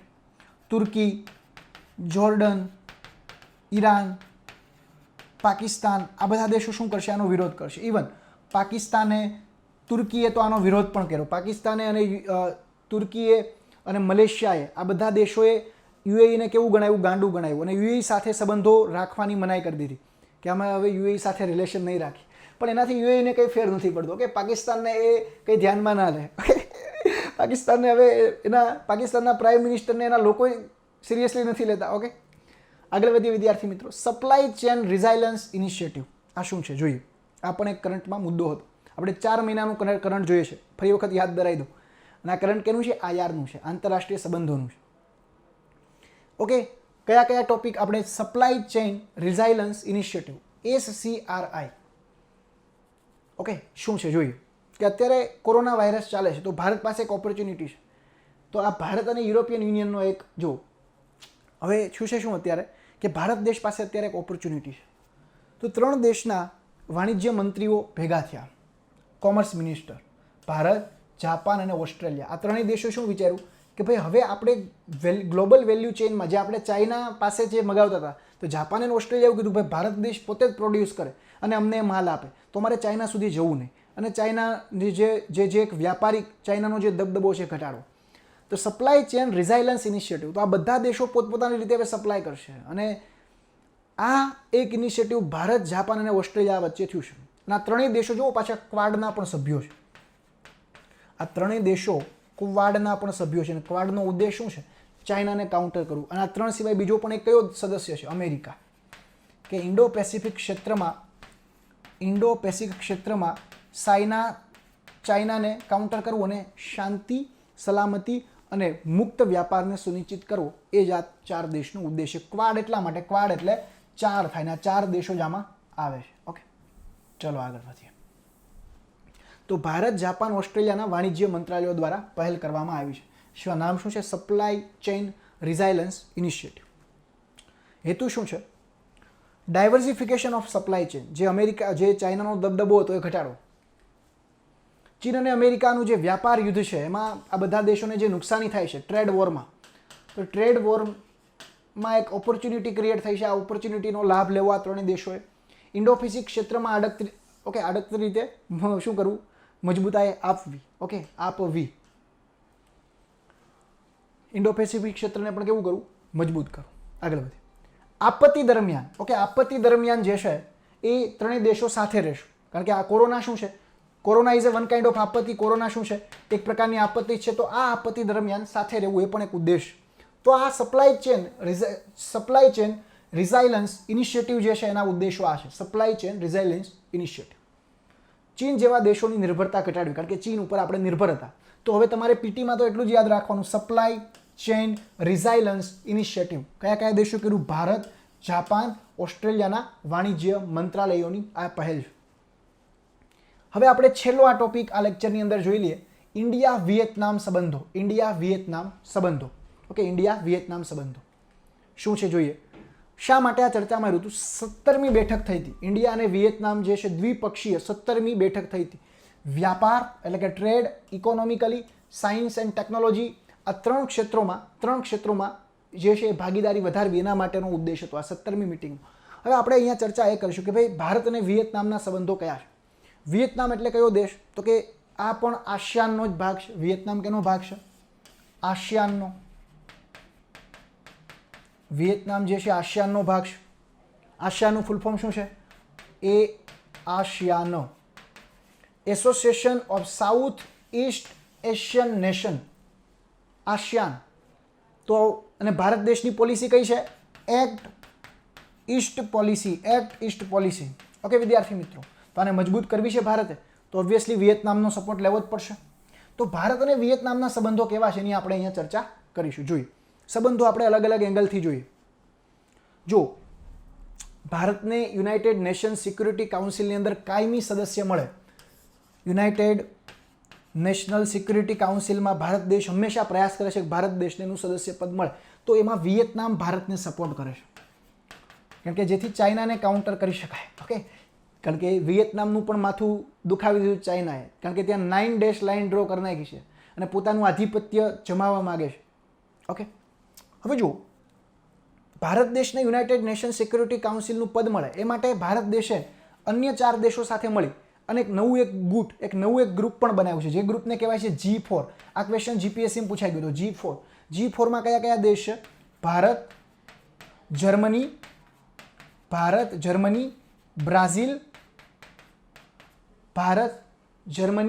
બ્રાઝિલ અને જાપાન. આ 4 દેશો છે.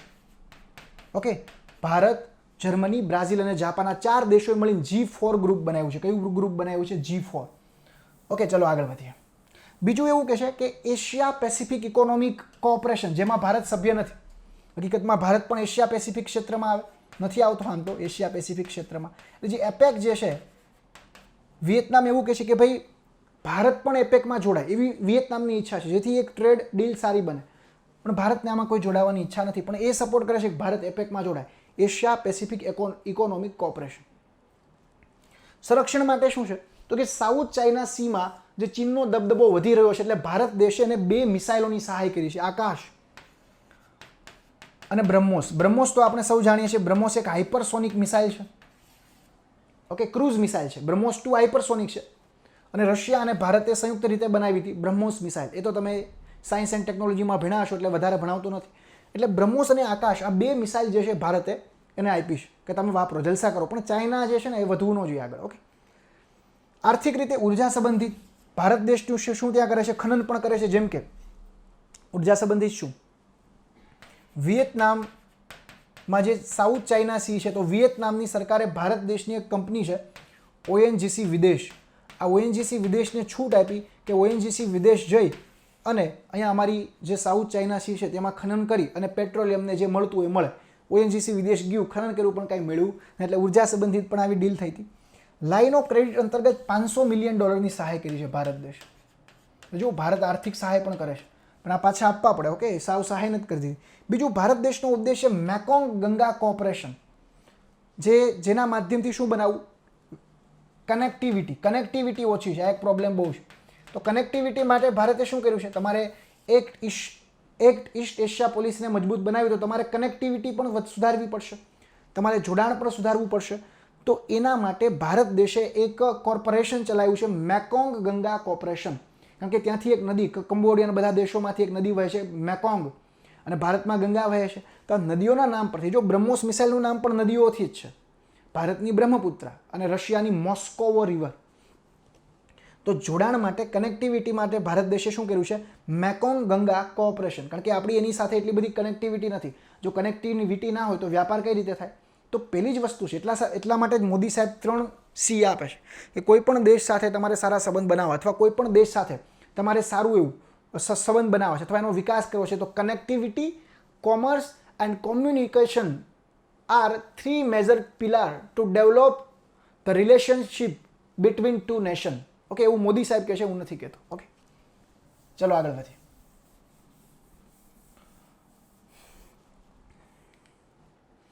Strategic view, act East Asia policy. Bharat દેશની જે એક્ટ ઈસ્ટ એશિયા પોલિસી છે, કારણ કે લુક ઈસ્ટ એશિયા પોલિસી શરૂઆત કરી હતી PV નરસિંહ રાવે, એને એક નવું રૂપ કોણે આપ્યું?